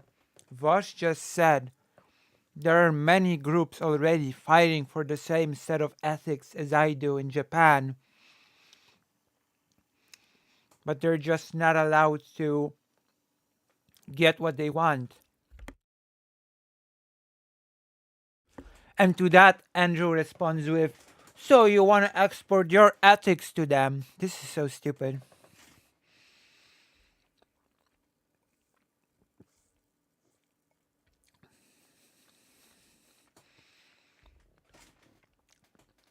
Vaush already answered this question too. He said he would make arguments to appeal to common values. Yeah. He basically said that there's nothing to export. The values are already there, but they're being suppressed because, as Vaush said, Japan is not all that democratic. There's nothing to export. I mean, Japan could become more democratic, but that's a whole other topic. Over there have been fighting for overtime pay for a long time. I mean, would supporting them be exporting my ethical? You can just say yes. You know, I don't even know why that's a problem to say. You say bring, yes. To bring the answer down to your IQ level. If you ask him a question, let him answer. Yeah. So I guess right now the current setup, the current disingenuous setup for a gotcha is that I believe that it's good. Andrew is really, really stupid. How big is this YouTube? For good things to happen to people in other countries. No, you think it's good to export your moral system, so I don't understand what your criticism is of other people doing it. Hang on. Children. Let's let Vaush answer the original question that Andrew asked him. So, there's no exporting happening. The values already exist there. Again, he frames this entirely in gotchas. The idea of I support labor rights organizations in Japan means I support exporting ethics, means I should support exporting ethics in all cases. The functional argument that is being made here would be that me supporting overtime pay in Japan is equivalent to Hitler invading neighboring countries. It is a level of political reductionism that is genuinely so retarded that I don't know how he put his shirt on before showing up to the debate. I don't know how you see me with those big Coke bottle glasses, but the truth is you haven't seen any arguments either. But I am happy to see that you've finally been losing weight. I think that worker rights are good everywhere they are practiced. Yeah, I know. You want to export your ethical system. How is he so stupid? How? This is this is just bad faith. I don't believe that he believes anything he says. While I agree he's stupid, he's not quite as stupid as this would suggest. I have seen him follow Vaush's arguments when he's in a moderate position. This is transparently dishonest. Yeah. I agree. Yeah. I agree. I don't believe that he doesn't understand what Vaush is saying. The criticism applied to me is the same criticism applied to you. Isn't it I know that you think that's not big brain because I don't use enough adjectives, but it is true, Vaush. Isn't it incredible how even after we chanted policy together, he still can't. I mean, if supporting labor rights organizations in Japan is like Adolf Hitler invading Poland or whatever, then okay, sure. I want to Lebensraum Japan by promoting their happiness and higher birth rates, by doing things that are democratically desirable to the population. I believe that it's okay to make arguments because I believe in freedom. I will Lebensraum the mind space of people all around the world by doing Hitler-esque things, like saying that it's good to get along and sharing is caring. I mean, we're talking like Sesame Street ethics here. So, what are we pretending to care about right now? Vaush, I think you're pretending to care about Japanese workers or something. Vaush, I think if you want to talk about policy, I think it'd be helpful if you ask Andrew very specific policy related questions. I don't Yeah, think but he then has he would have answers to them. actually defend his side of that. So that's why he won't do it. Sure. Do you Well think that said, we Debate. should promote better workplace culture in Japan if it raises the birth rate of that country? If their culture was not in some way affected by it in a negative light, I would say that the positives could overwhelm that, and that if we had foreign policy, it would be within side of the Christian ethic to do so. Yeah. What does that mean if it wouldn't be detrimental? Japan is not Christian to begin with. What Christian ethic? Japan is not Christian. Japan is a mixture of Shintoism and Buddhism. And most Japanese people only do religious sort of practice as tradition and believe none of it.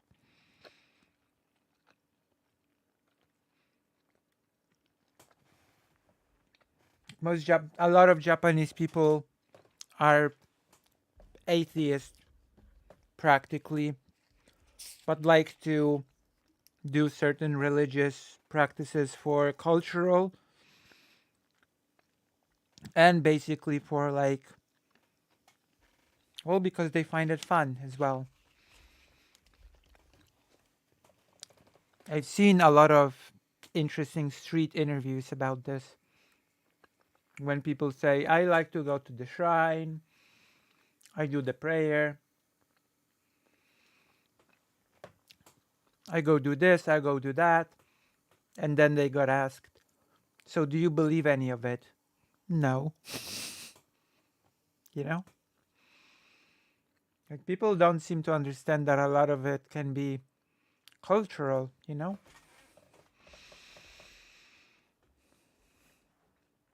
I've seen Cinta joke about this kind of debate strategy, basically adapting dishonest arguments as a method of trolling Nazis. Sint and Andrew is definitely taking notes.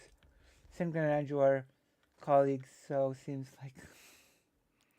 Wait, they are colleagues? Oh, that you said Cynthia was a true socialist. So how can she be friends with Andrew?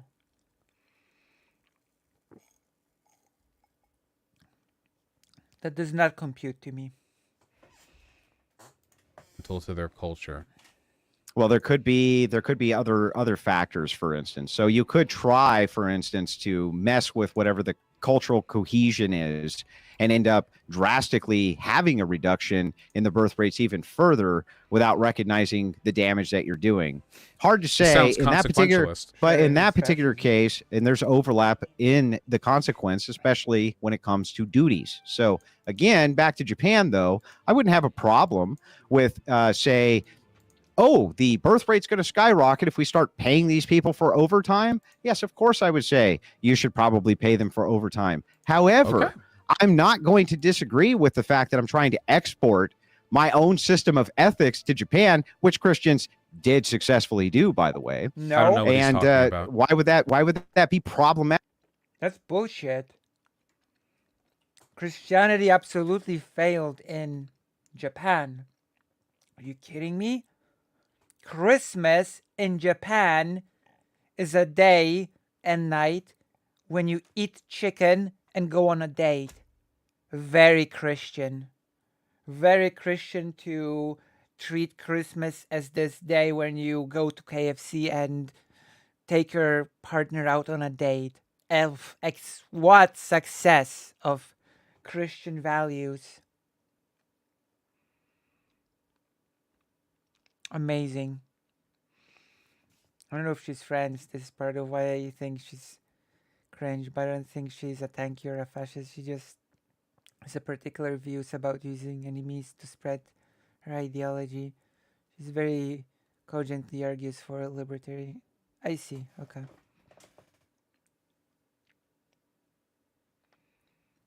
That is such cope to say that Christianity succeeded in Japan. You're doing the exact same thing. So the criticism back is always the same. That's the point. I still haven't heard an actual criticism against Christian nationalism yet. Not Alex, one. I genuinely don't know what he's talking about. I don't know why. It's like he had a list of gotchas that he wrote down before this, and he realized it's 2 hours in, and he hadn't tried to argue that all forms of advocating for another country to change are exactly the same. Andrew, So he just brought it up out of happened. nowhere. You just made it up. Hang on. Andrew, repeat your last question one more time, please. I don't think there was a question.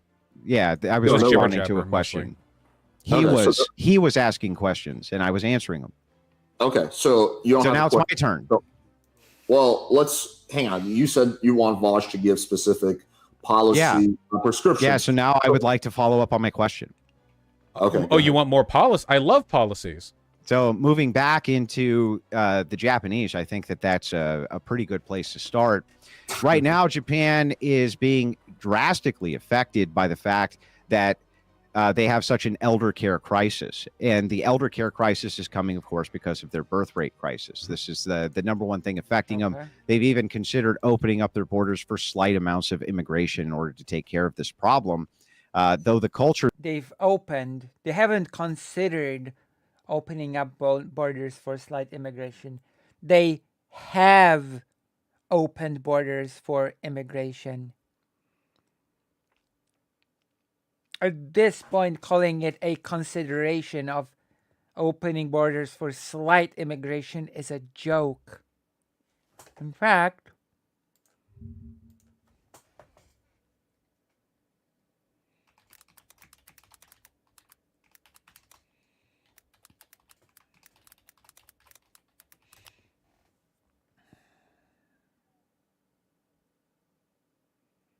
May 2023.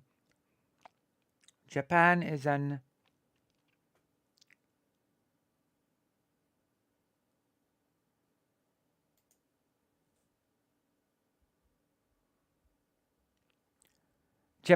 immigrant nation. The need for frankness on recent policy changes. How interesting this framing is. Japan is considering opening borders for slight immigration, huh?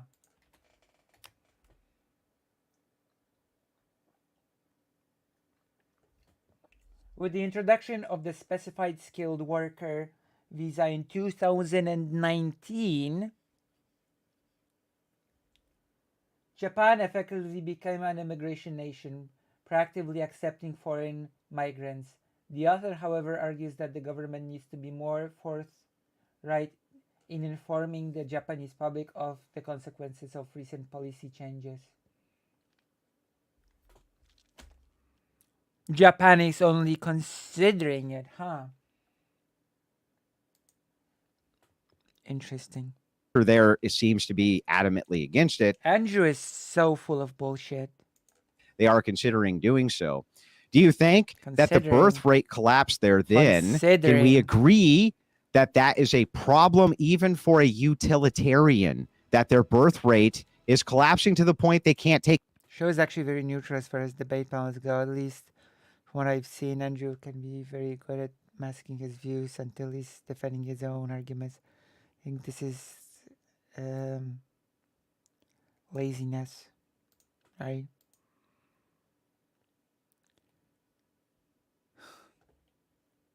Take care of their elderly. Yeah, of course. I just said it's a problem. So then all over the world, this is happening, right? And your solution to it is what? So all over the world, the Western world right now has a below replacement birth rate. Most countries that are not in the Western world, we have the same problem. Are not quite elder there, care, but they're getting elder there. care is still a problem. Well, elder care is always going to be an issue. They're old. Japan and China are going to have nothing to do with what I just said. The problem with elder care here has to do with the fact that we have below replacement levels again, and even with mass migration, we can't get enough people into these jobs to take care of the elderly. Same issue you have in Japan now. Let's let Vaush answer that question. So the difference is, first of all, it actually isn't the same problem. Japan doesn't have much in the way of immigration. We actually have an above replacement birth rate in America factoring immigration in terms of just how many workers we have. So well, then we have a below replacement rate. So we have which means we're not suffering from a Japan population crisis in the same way Japan is. Japan, because they don't really allow for immigration in the same way that we do, not only has below replacement birth rates, they have total below replacement population. They're dipping. So their problem is definitely a lot worse. However, obviously, we want to avoid population dips. Ideally, every country would level out at essentially replacement rate. There's always going to be fluctuations, of course. I mean, it's going to be highly variable. Right? Yeah, I think that the goal eventually would be to get the world on board with that. There's still countries that have a lot of room to grow, like India, for example, is going to keep ballooning for a while. Africa, the continent of Africa is going to massively increase in population. I mean, it's so big. Europe is so small, and Africa and Asia are so big. And I feel like a lot of people are kind of freaking out at that. What he's hearing. That's what the continents are sized as. You can look at it from space. That's how big they are. There's a lot of land. So the goal then, I mean, there's going to be a lot of fluctuation as we reach that point. I think that our main Africa, oh no goal should be trying to find a point where we taper off at a healthy level, and we can use immigration to supplement any below replacement birth rate problems to a point where we don't have a crisis of population. Ideally, every country, or I guess every region of the world, because there's always going to be some degree of immigration, would be able to level its population and just stay strong. And I think that would probably lead to the best economic outcome for all humans. My question was how you would solve the birth rate problem. Oh, you said by bringing in immigrants, that's going to solve the birth rate problem? When did I... What? That's what your argument was that our population levels can still be maintained due to immigration. So the birth rate problems essentially, how would you solve the birth rate problem the third time? At the moment, that does literally do that. Because the issue, of course, is the population. When your population declines, or when you have very uneven population distribution in terms of age, that's when the real problems show up. But for now, immigration does a pretty good job of supplementing that, which is why Japan is collapsing and we aren't. Japan's GDP has been stagnant for 35 years. True. Ours has just been exploding. So clearly the economic problem, the worker problem, that's not it, right? But eventually, Mexico and America both are going to level out. And at that point, immigration will no longer be a reliable solution. Immigration from where, Yeah, maybe we can pull people from elsewhere, but what about them? They don't want to, we don't want to dry them up. So how are you going to solve the birth rate problem for the third time? Andrew, he did answer your question. He actually at the end of his answer, actually recognized he didn't. So he said, what are you going to do when all of these countries have below replacement and you can't rely on immigration? He actually worked himself to that, which is great. So now maybe we could get to the how we're going to solve the birth rate crisis thing. Are you okay with me giving you a really, really long answer? Of course, Vaush. Why would I expect anything different? Nice, concise answers would allow me to respond. Go ahead. Okay. I'm glad we understand the point. It's really complicated.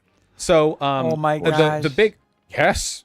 The big problem ultimately is that a lot of people don't want to have kids because they don't feel comfortable raising them. People biologically want to have kids, literally, we're talking about a base instinct here. So how do we cultivate that? How do we make that happen? A lot of people feel hopeless. A lot of people feel very economically insecure. There's a big difference between rural economic. Yes, because Andrew's policy is just to ban abortion, which just would drive people to use contraception more. But I assume Andrew would just ban contraception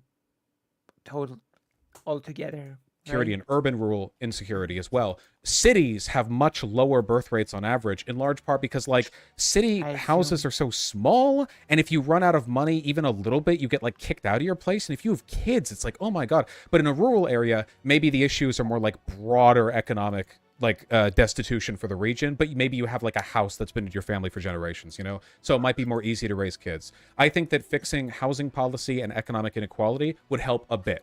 I think that addressing climate change would make people feel more hopeful. People tend to produce way more kids after when they feel hopeful towards the future. We see this all over the world. It's constant, After a big civil war ends, when there's peacetime, that's how it is. I think that there's lots of civic policy that we could encourage. I think that banning abortion would artificially inflate birth rates, but it wouldn't make society better. First of all, I think that women, and in fact, men with wombs as well, have a right to have an abortion if they want to. I don't believe that a fetus has ethical personhood, and neither did the founding fathers. But and neither does the Bible, for that matter, considering the quickening liquid, the bitter water that it gives you the recipe for. But leaving that aside, I think we want people to want to have kids, right? Like, the best world is the one in which a chick gets pregnant and she's like, "What? Abortion? No. I mean, I know I could, but I want to raise kids, you know? I think that's nice."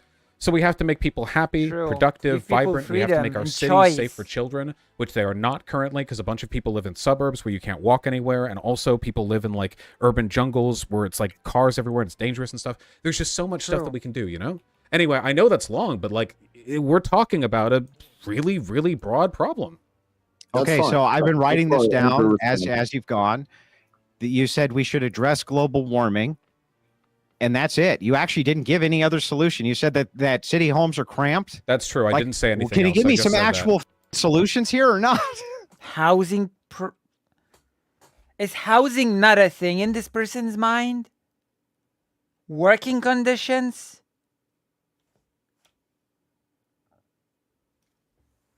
Andrew really is an idiot. I swear. This is ridiculous. This is ridiculous. It's not that Vaush is losing this debate. He's winning, but he could have won harder. Start engaging on the most effective level to Andrew's arguments. I guess. What would be the most effective level to engage with Andrew's arguments? I don't get it. Can you give me some real solutions, or are we just going to do the endless? I literally took notes live. Give me a solution, Vaush. Anything will work. Any solution other than address global warming, unless you think that'll solve the birth rate crisis. Do you think is this like a medical thing, like a deafness issue? Like, I don't know how to respond to this debate tactic. This is very powerful. I can repeat all that word for word. I'll repeat it all word for word. I just wanted a single solution. So we did give at least one more in the beginning. Just a few, you know. Yeah, people should want to have kids, and people will want to have kids. People do want to have kids for the most part. Not all humans, but most of them. It's a biological. They're just not having them. Yes, like for example, there are lots of things people want to do that they don't necessarily do based on a variety of conditions. Yeah, but they want to do that, Vaush. Yeah, they want to have kids. Yes, biologically. And your policy of what is going to help them do that? So, do you not think we biologically want to have kids? No, I think we do. I'm asking you a specific question. I think one of the policies that Vaush mentioned was daycare for the kids, right? I heard you say that. Yeah, okay. I can just list them. Like I was trying to like going to give daycare for kids. So yeah. Obviously subsidizing childcare, making it that it doesn't cost $20,000 to give birth to a hospital, like whatever insane number it is in the average American hospital these days. Making our cities more kid-friendly, as in not dirty, disgusting urban jungles where if you step 1 foot in the wrong direction, you get obliterated by a car going 50 miles per hour in a Strode, you know. We need to level out the housing crisis. That means more variety and mixed zoning in cities, because it is tough to raise a family in a city, because being able to afford a place large enough for like 3 kids in a city, holy shit, I hope you're rich, you know? Like, there needs to be more upzoning so that it's possible for more people to live there without the prices going crazy. Oh, there's a lot of housing policy stuff there that could work to that effect. More parks, more neighborhood-friendly stuff, you know? Seattle's pretty good about this, but not all American cities are. Like, a lot could be done in that direction. The climate change thing is real. I think that would help. Giving people more time away from work would help. A UBI or some kind of basic economic provision so people don't feel like they're 1 day away from losing everything, like constantly working paycheck to paycheck. Something that gives them the comfort to spread their wings and fly and maybe have a couple of kids. Speaking of living from paycheck to paycheck, consider donating to your favorite streamer, which is hopefully me. Stuff like that, you know? Also, high school and college, like, I think it would probably be good if there was a bit more of a gap between these two things. Most jobs that people work do not need immediate, like, college. Is Andrew just gonna shake his head and say that Vaush has no solutions again? Work, and we treat colleges like high school too, but I think that it's kind of because like there's a weird misdistribution of people's like attention and time and energy there. Maybe education, like higher education, isn't something everyone wants, but it seems like people make mistakes sometimes. I wish Vaush would ask Andrew for his solutions. When He would say ban abortion naturally. Go to high school and then just go right into a job. I think leaving some gap time there and maybe making colleges more accessible to older people. Like if you're 26 and you've already had 2 kids and you want to go to college, I don't know. It's complicated. Okay, so was that at least 2 policies? No. The thing is that you gave kind of some descriptors of problems, but not policy fixes. So let me give you an example of this. You seem to want to throw money at this situation. I can agree with you on that, at least. You seem to want to throw a lot of money at it. However, other nations have thrown money at this problem and given mass incentives for people to have children, and they still aren't having them, Vaush. They still aren't having them. Do you understand? Like, so you say we need to subsidize daycare. Okay, nations have subsidized daycare. You say we need to have mothers have maternity leave. Okay, we have nations that have maternity leave. They're still far under replacement rates, and the trend's not backing up. Can you explain to me how it is, after all of your prattle, after all of this money is thrown into this problem by even these nations who it seems you're modeling after, they still have a below replacement rate? Now, you say this is a stopgap that reduces it slower. Great. But how are we going to reverse the trend? What's the policy Vaush is going to do, or even the collection of policies Vaush is going to do to help reverse this trend that you say have now acknowledged needs to be reversed? So I just Googled effect of maternity leave on birth rate from the European Union Center of California. The effect of paternity leave on fertility rates.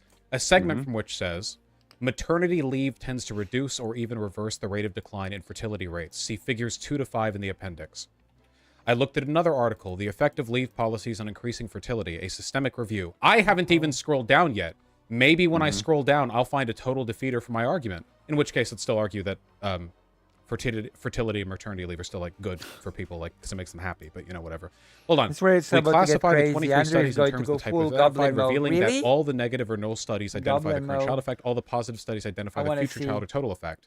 Since the future child and total effects are more important for promoting aggregate fertility, our findings show that leave, paternal and maternal, does in fact increase fertility when benefit increases are generous. Okay. I'm also going to give a 5-minute warning. Go ahead. And is that saying that it is reversing the trend or just slowing it down? What I'm asking you for is how we reverse this Maternity trend. leaves tend to reduce or even reverse the rate of decline. Then give me in the fertility. examples of which nations have a reversal going on in their fertility rates. I would love to see them. What contrary data do you have to what I've provided thus far? I don't need. Listen, I just asked you a specific question. Can you show me any nation who has reversed their birth rate crisis via economic policy, or can't you? Yeah, sure. So on page 4, fertility rates in the European Union, in the appendix right here, we see a list of countries in the European Union which have their fertility rates charted year by year. And we can see... Which ones? All of them. Every And country they're all in reversing. the EU. So they're not trending downward. And they're all reversing. Do you see how much you've moved the goalpost? You're like, hey, does this even have an effect? And it's like, yeah, here's studies saying it has an effect. And then it's like, oh, show me the effects. Oh, here's the effect. Okay, has it fixed? Starting with the knowledge that Andrew's bad faith would lead to one spending less time trying to honestly answer each question and go on the offensive by refusing to walk away from contradictions. Vaush couldn't have really known his until he's already in it, so it's not necessarily a mistake. But I think anyone going forward could use that to inform future conversation with Andrew. True. Agreed. So any nation, so he will ask for all nations of the EU, to my knowledge. True. Not what I asked. Poland is in the EU. Single one of them. You're Not so every mad, dude. EU Calm down, country Vaush. has the same Calm policies when it comes to down. maternity and paternity leave. Vaush, I've asked you I'm this starting to 50 get the times, feeling that you don't even if give a it shit slows it about down, perinatal what's your policies at policy all. for reversing this issue? You have not given me any still. And the data you pull up, Here, all the data shows is at most it helps mitigate it. It's crazy. Whoa, wait, hold on. Wait. Andrew, So you're saying several policies that he recommends. You disagree with Wait, really quickly. You realize what he just said. Giving you some policies. He literally just said, like, oh, maternity leave only stops the decline in birth rate? You mean they were in free fall and passing that policy stops it? I said this earlier. If you go, you can even go back I'm and link the study to yourself. you. You can read all of it if you want. Here you go. Yeah, send it over. I'm very familiar with how birth rates work globally. So just so you know, I said this earlier. Wait. Are you familiar with throwing the money at it results can slightly slow the problem? Can you show me the trend of the problem being reversed? It's literally said stop or even reverse. You can read it if you want. Yeah, okay, but so then all you have to do is show slightly slow. Vaush corrects for this around here. Vaush corrects for this around. Okay. Show me the country where it's reversing, and then I'll agree with you. Okay, yeah. So in the thing that I just linked you, we see over time the birth rates in Nordic and Eastern European countries. That's what I'm looking at right here. He's realizing the depth of the swamp he is in. I mean, it's big Papa Fascist, quite literally. It's in the name. Fascist is in the name of the game. Here. Which one? Which one's reversed? They use the goalpost has shifted from one example to like 3 acronyms. Hold on. There are 14 countries listed here. So let me see. That's Lithuania. That's Hungary. That's Sweden. You can open it up. Okay, go do that. It's page 9 out of 27 on the eucenter.scripscollege.edu. Now, you might notice that the lines were going down a lot, but then at a point they stabilized and even started to climb upward. Isn't that interesting? Yeah, but that actually doesn't mean anything. Baizan, Arpino, and Del Clos. It's reversing, but it doesn't mean anything. In 2016 paper, found that a reduction in paternal working hours is linked to a, quote, sharp increase in fertility rates.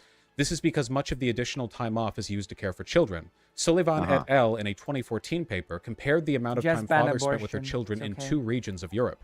They found that Nordic countries, where fathers value gender equality to a higher degree than those in Eastern Europe, spend more time with children.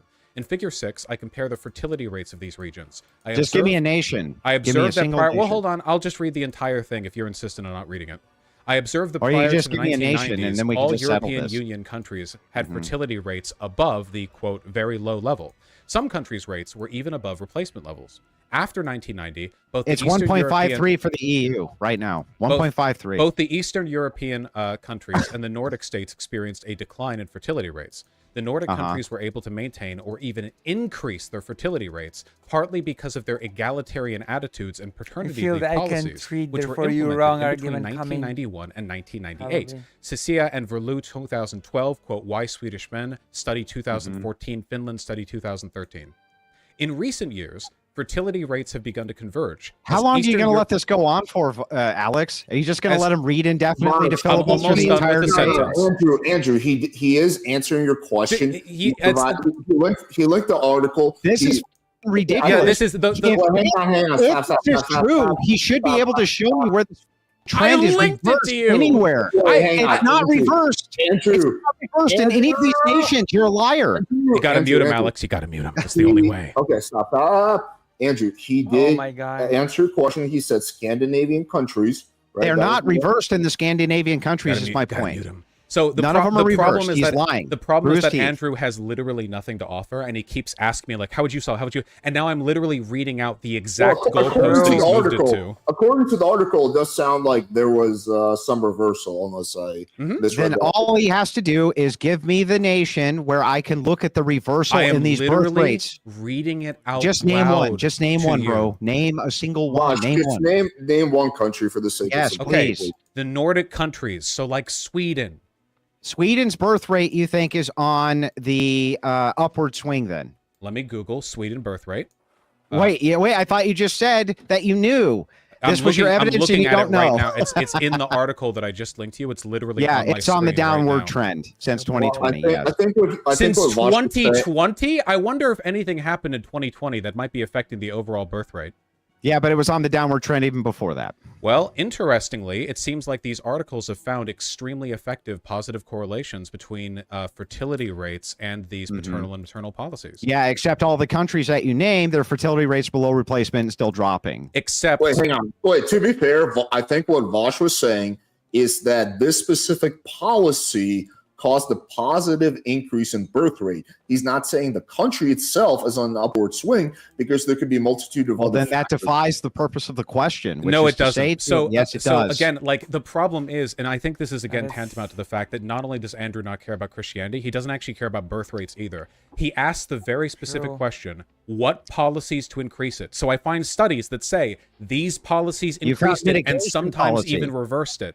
And but I already. And he's like, well, that doesn't actually count. First of all you do is railroad the debate. But I've already explained this to you multiple times. No, you wait. I just let you go on for an hour reading your stupid ass study. You don't. Did you understand the study? Did you comprehend? Where the birth rates are going up due to the policies that... Oh my God. It's been downward since 2020. Well, actually, it's been downward since before.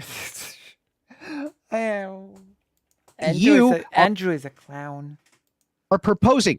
Is it actually reversing the trend or is it not? So, Alex, if you're saying to me, Andrew, this is a mitigation, I've already said you can mitigate policies with finance. However, it doesn't seem like any of these policies move it back to the upward trend. Alex, really quickly, I'm going to appeal to the moderator here. Was the question not, are we not discussing policies that improve birth rate? Was that not something we were talking about? Yeah. Okay, and was the question not asked? Okay, so after we find that policies improve birth rate, is it possible that I'm allowed to speak for more than 3 seconds? Andrew, like, see, man, hysterical, this guy. Wait, hang on. Oh, don't make it worse. Oh, sorry, that just slipped out. I apologize. That wasn't civil of me. So at first it was which policies help, but now it's which policy single-handedly reverses it.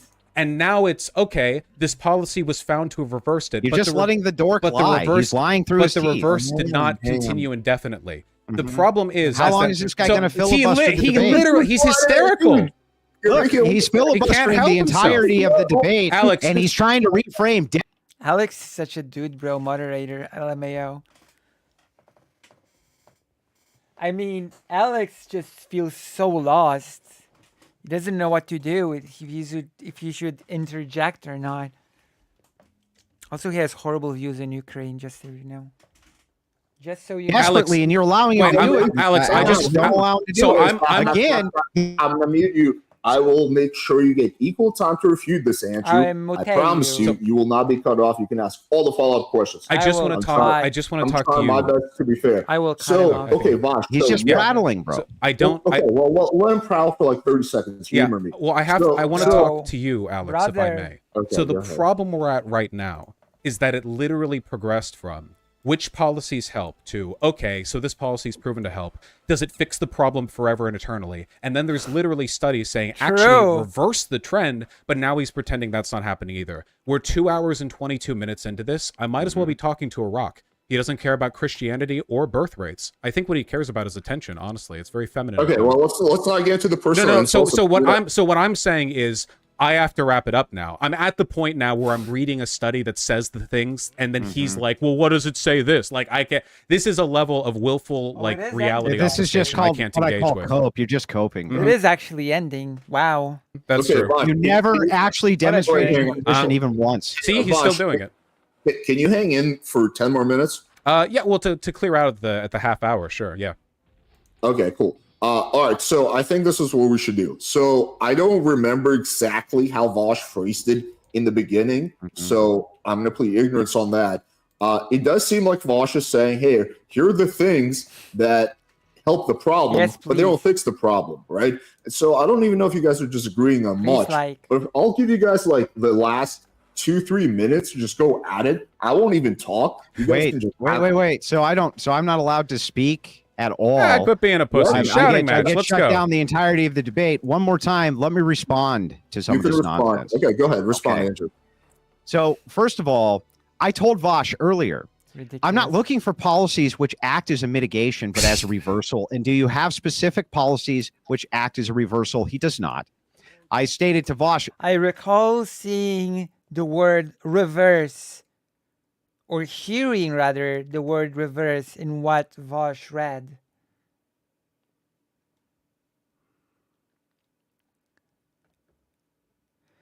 This is the fellow Vaush posted, if I remember. It literally said reverse. He did! I don't know. Am I wild? Or wild ducky? What is this? The declining birthing crisis. Oh, interesting. We're gonna go through this on the next stream. We've been streaming for at least 7 hours. I'm afraid we're going to have to finish after this cool segment. Awesomeness. Multiple times in the very beginning of this debate, he claimed this wasn't even an issue. Listen, I'm an endurance streamer. I give you entertainment a lot of the time. This isn't even a problem. There's nothing to even worry about. And suddenly he's desperately Googling for a study which he just reads. He doesn't understand what the study's even saying. He just claims, hey, there's some mitigation effects on the projection. Your name is Andrew. I'm sorry, but at this point, I have pretty big confidence that Vaush knows how to read studies and that he knows what they mean. This is a really weird argument to levy at Vaush. Like, of all arguments that you could possibly levy. Birth rate. However, the downward trends are in all of the nations he cited. When I actually got this literal moron to cite, He's the ducky we need, not the ducky we deserve. an actual nation on the downward trend, and he knows it. He pulled up the graph for himself. Complete and utter bullshit out of Vaush's mouth. Vaush, do you specifically have any collection of policies which is going to help within your communist util model in actually reversing this trend of the declining birth rate, which you have now described as being a problem, or not? Help in reducing the lowering birth rate. No, that's not what I said. What? Repeat back what I said. I'm gonna give you a radical. You want a real radical policy? I'll give you a real radical policy for reversing the birthing, the birth rate problem. Okay. 1. Communities take care of child rearing. Period. Not just nuclear families, quote unquote. Whole communities take care of children. 2. Invest money in artificial wombs and grow children in artificial wombs. And said children will be taken care of by the community. The community will treat all of the children as their own. There you go. This is my 2-step process to which Andrew would never agree because he's a super Christian, and artificial wombs would to him be like this devil's idea.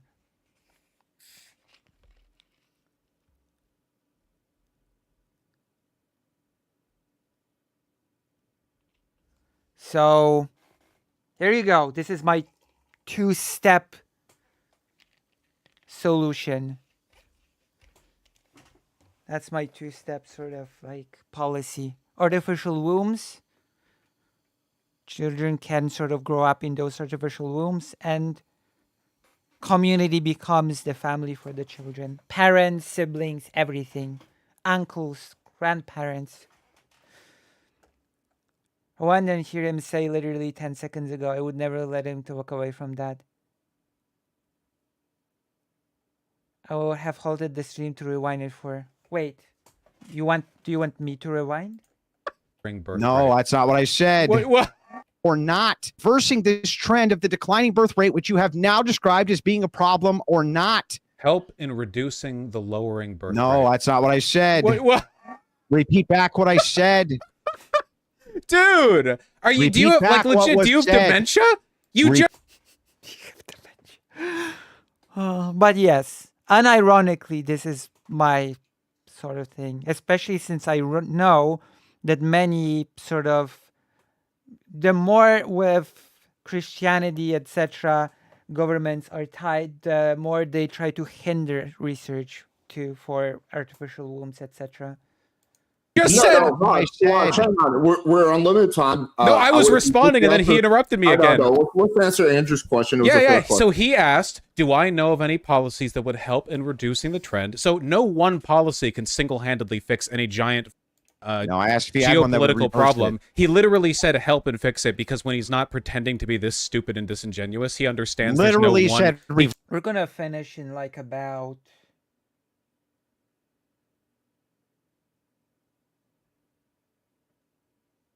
7 minutes.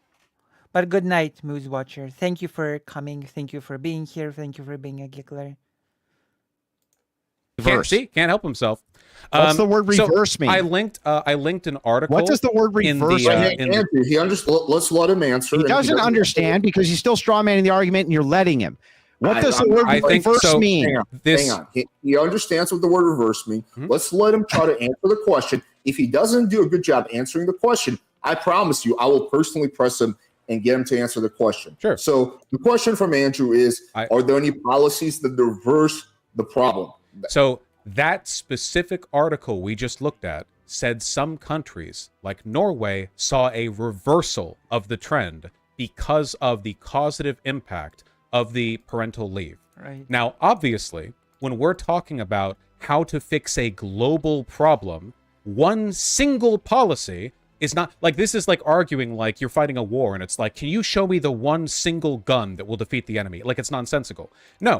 However, this seems to be well, Andrew, calm down. Norway's on the downward trend This seems to be Just pretty all effective. lies. So if you Google like maternal leave effect on fertility rates, from what I say, just literally scrolling through, there are dozens of articles. It seems like a really clear-cut answer. Of course, no one thing can fix everything. You have to try multiple things, and oftentimes these programs end up getting defunded too. For example, a whole bunch of the like paternity leave and like subsidy programs and a bunch of like healthcare stuff in like the UK and Sweden and other countries has been defunded from right-wing governments. So even if there is a short-term benefit, it kind of gets cut out in the long term by the fact that there are people like Andrew who will gut those policies. I think that if you care about preserving birth rates and making things better, like it's literally like you Google the study, this improves the thing. So like, yeah, you know, pretty simple policy. I don't know why Andrew wants to keep mothers away from their children, but you know, that's his problem. What's the most interesting here is that Andrew, this country that is cited, Norway, is on the decline in its birth rates. There is no reversal. He's lying to you again. See, What he's trying to do is he's trying to say that there are some policies which can mitigate the decline, which was already conceded to 15 times. He has not given us even a collection, and I said this word, the word collection of policies even, which would actually have a reversal effect, because all he can come up with is materialists throw money at it. But every place that we've thrown money at it, as opposed to the non-materialistic, let's take freedom away from women. there is no reversal. They're still on the downward trend. The data shows this overwhelmingly. What he's doing is a red herring, typical red herring, and he filibustered for By the way, I guess this performance is better if you're considering just laughing at him from a distance. I'm placing greater value on humiliating him to his own audience, so it's subjective. You do realize, by the way, what happens when abortion gets banned? Just so you know. You do know what would happen if abortion got banned. Women would just get it illegally. That is what would happen. Legal or not, women would get abortion. It would just be less safe. It would just be with the risk of prison or whatever. But making abortion illegal does not exactly totally prevent it. So that's also like this empty, meaningless policy. Apart from the fact that more people would suffer and die. Like 5 minutes Red to herring 'cause read it's this communist. and still never actually showed us a reversal. Look at Norway's stats for yourself. They're on the downward trend. Are they not, Vaush? Huh? Is Norway's birth rates not on the downward trend? The example you just used. The study said that it was improved because of the policy. And do you wait? Can I actually answer his question? So unbelievable. You do realize policies can be defunded and other things can change, right? Like this is again like saying like, oh man, dude, my health really improved when I took those antibiotics, but now my health has gone down and it's been like a month. What's happened? And it's like, whoa, you only took antibiotics twice and you haven't taken them at all for the past 3 weeks. So has the policy been removed? So, well, in a lot of cases, it has been defunded. In Norway. In Norway, Has it in Norway? I don't know about Norway specifically. What about? Well, then why would you use this as an example for your example? Because you don't seem to understand. I know you don't actually give a shit. Arguments. I know you don't actually. Wait, hang on, stop. Well, wait, can I get a closer? Of course, you guys will both get closing statements. Was that not his closer? What? Was that not his closer? No, Vaush, I totally understand the point you're trying to make, but he did ask you a direct question about whether currently Norway's and by the way, paternity leave is still fully funded in Norway. So letting you know. Yeah, I'm happy to answer your question, Alex. The problem here, and he's aware of this, which is why he sounds like a giggling psychopath whenever he makes the bad points, is that you can never look at the effects of policy by looking at a policy that was passed in 1990 and then going, oh, well, 30 years later, things are down again. What you try to do is check to see if there's an effect that can be correlated, or better even yet, like demonstrated to be causatively associated with the policy in particular. For example, imagine if you were to take a look at like, hey, does Biden's child tax credits lower child poverty? If you go back to the COVID pandemic, right, or the COVID crisis, and you ask, hey, did this policy lower child poverty? The answer is yes, it cut it in half. But now that's not in effect, and other things have happened. So it's like, oh, well, what happened? I thought it fixed child poverty. In reality, the standards that Andrew is setting for analyzing policy would not work and don't apply anywhere, which is why these are all fair points, but I still think you should answer his initial question. He doesn't do that. What is the question? He doesn't know how. You don't even know what the question is. You're so stupid, dude. What is the question? I'm trying to help you don't even know the question. You're answering a question. You don't even know what it is. The question is, currently, is Norway's birth rate going down? Do you agree with that or disagree with that? I think technically it's actually risen in the past couple of years. The last data point was from 2023, where they had birth rates per 1,000 people, 11. Is it on a downward trend or not? Vaush? Trend based on what? Based on the fact that it keeps going down as part of a trend. Well, over the past 5 years, it's actually gone up. Curious. So, but the trend shows it going down. The Norway analysts show. The trend of the past 5 years is that it's going up. Curious. Well, let's take a look and even see if this trend is true. Alex, this is literally never going to end. I brought up an article that proves every point I had to make. No, it doesn't prove anything. It's 2.5 hours in. You just read about. He doesn't care about kids. He doesn't care about God. Stop. We do have to get into closing statements. We're 2.5 hours in. You, Andrew, said you want to keep it to no more than 2 hours. Vaush, you said you want to wrap up at 2 hours and a half mark. So both of you guys want to wrap up. I promise you can make all the points you want in your closing statements. No, I have to go. It's 2.5 hours in. I thought it'd be 2. Oh shit. Do you have a minute or two to make a closing statement? Yeah, quick though. Okay, go ahead. Oh yeah. Literally, like, you can Google policies to help fertility rates. Oh, bammo, there's solutions. All of Andrew, the reason why he does like the psychotic laugh and the reason he's chain smoked like 20 cigs throughout the entirety of this conversation is because his only actual like prescription is that he's a fascist, and that's it. He doesn't give a shit about anything. He doesn't care about God. He's not an Orthodox. He has no real beliefs. Like most fascists, he believes that the world is anti-empiricist, that everyone else is just as slimy as he is. In reality, it's just him, and he's alone. He has severe interpersonal problems with others. He clearly can't get along with me, and I'm a very easy guy to like. Like, I don't know what to do when you pull up a book that says this policy works, and he's like, well. So, like, I think that if there's any resounding point to be made from him, it's immense personal unlikability. And for me, it's a set of sensible policies that you can adopt if you care about producing more children. Okay. Thank you, Vaush. That's my rational argument. You want to really quickly plug your channel before you go? I'm also Vaush. All right, cool. I appreciate you coming on. I thought this was a really good discussion. And I have my closer now.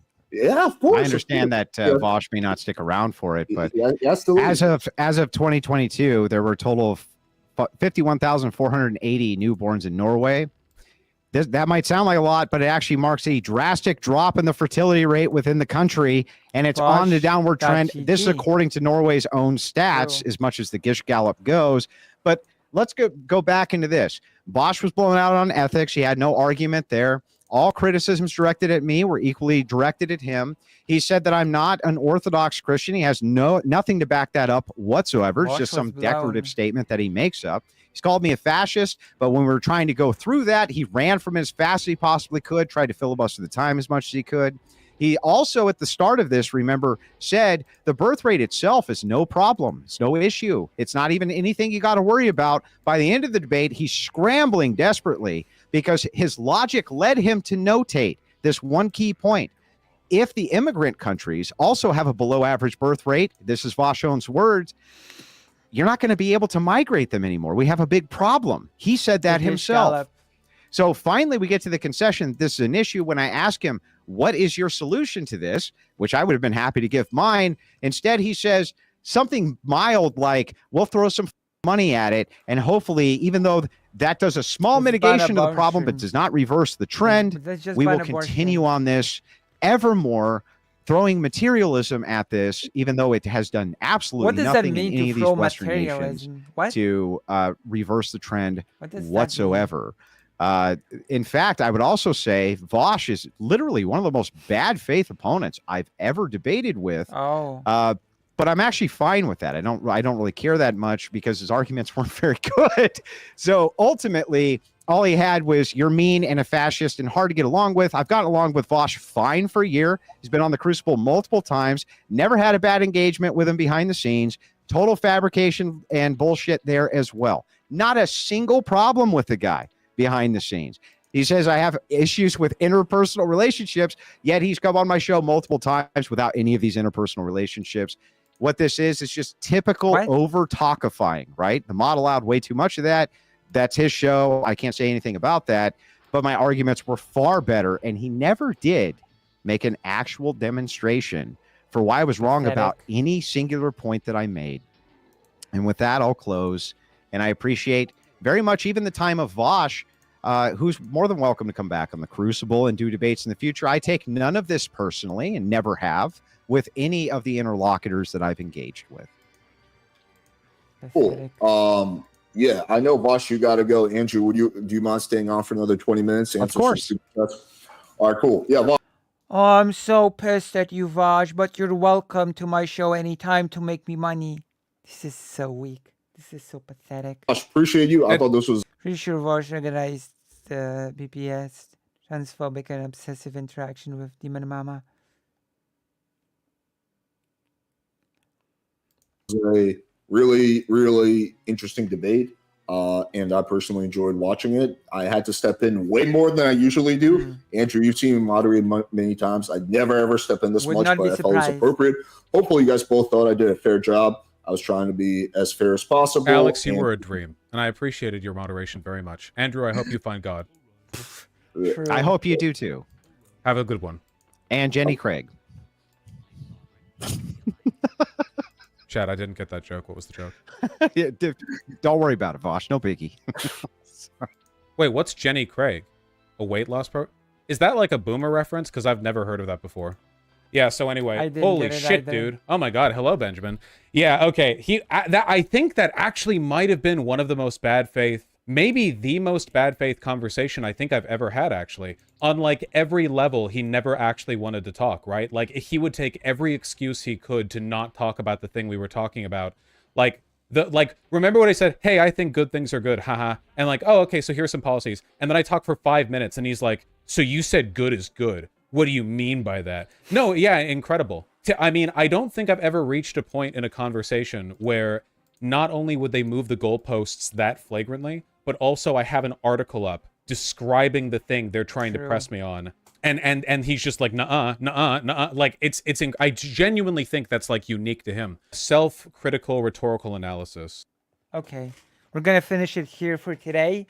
Thank you all for coming. I'm convinced Andrew refuses to believe in anything. I agree. Actually, we're going to continue this tomorrow. Tomorrow, I'm going to prepare some stuff for tomorrow as well, apart from this. I might have some new Polish news for you as well. If you haven't seen, you should watch the Polish part. It's illuminating. Yes. Thank you. I'm gonna write you the love and solidarity. Also, thank you for the overlay. It works really nice. I tend to overthink such things, and sometimes it's best to not and just do it.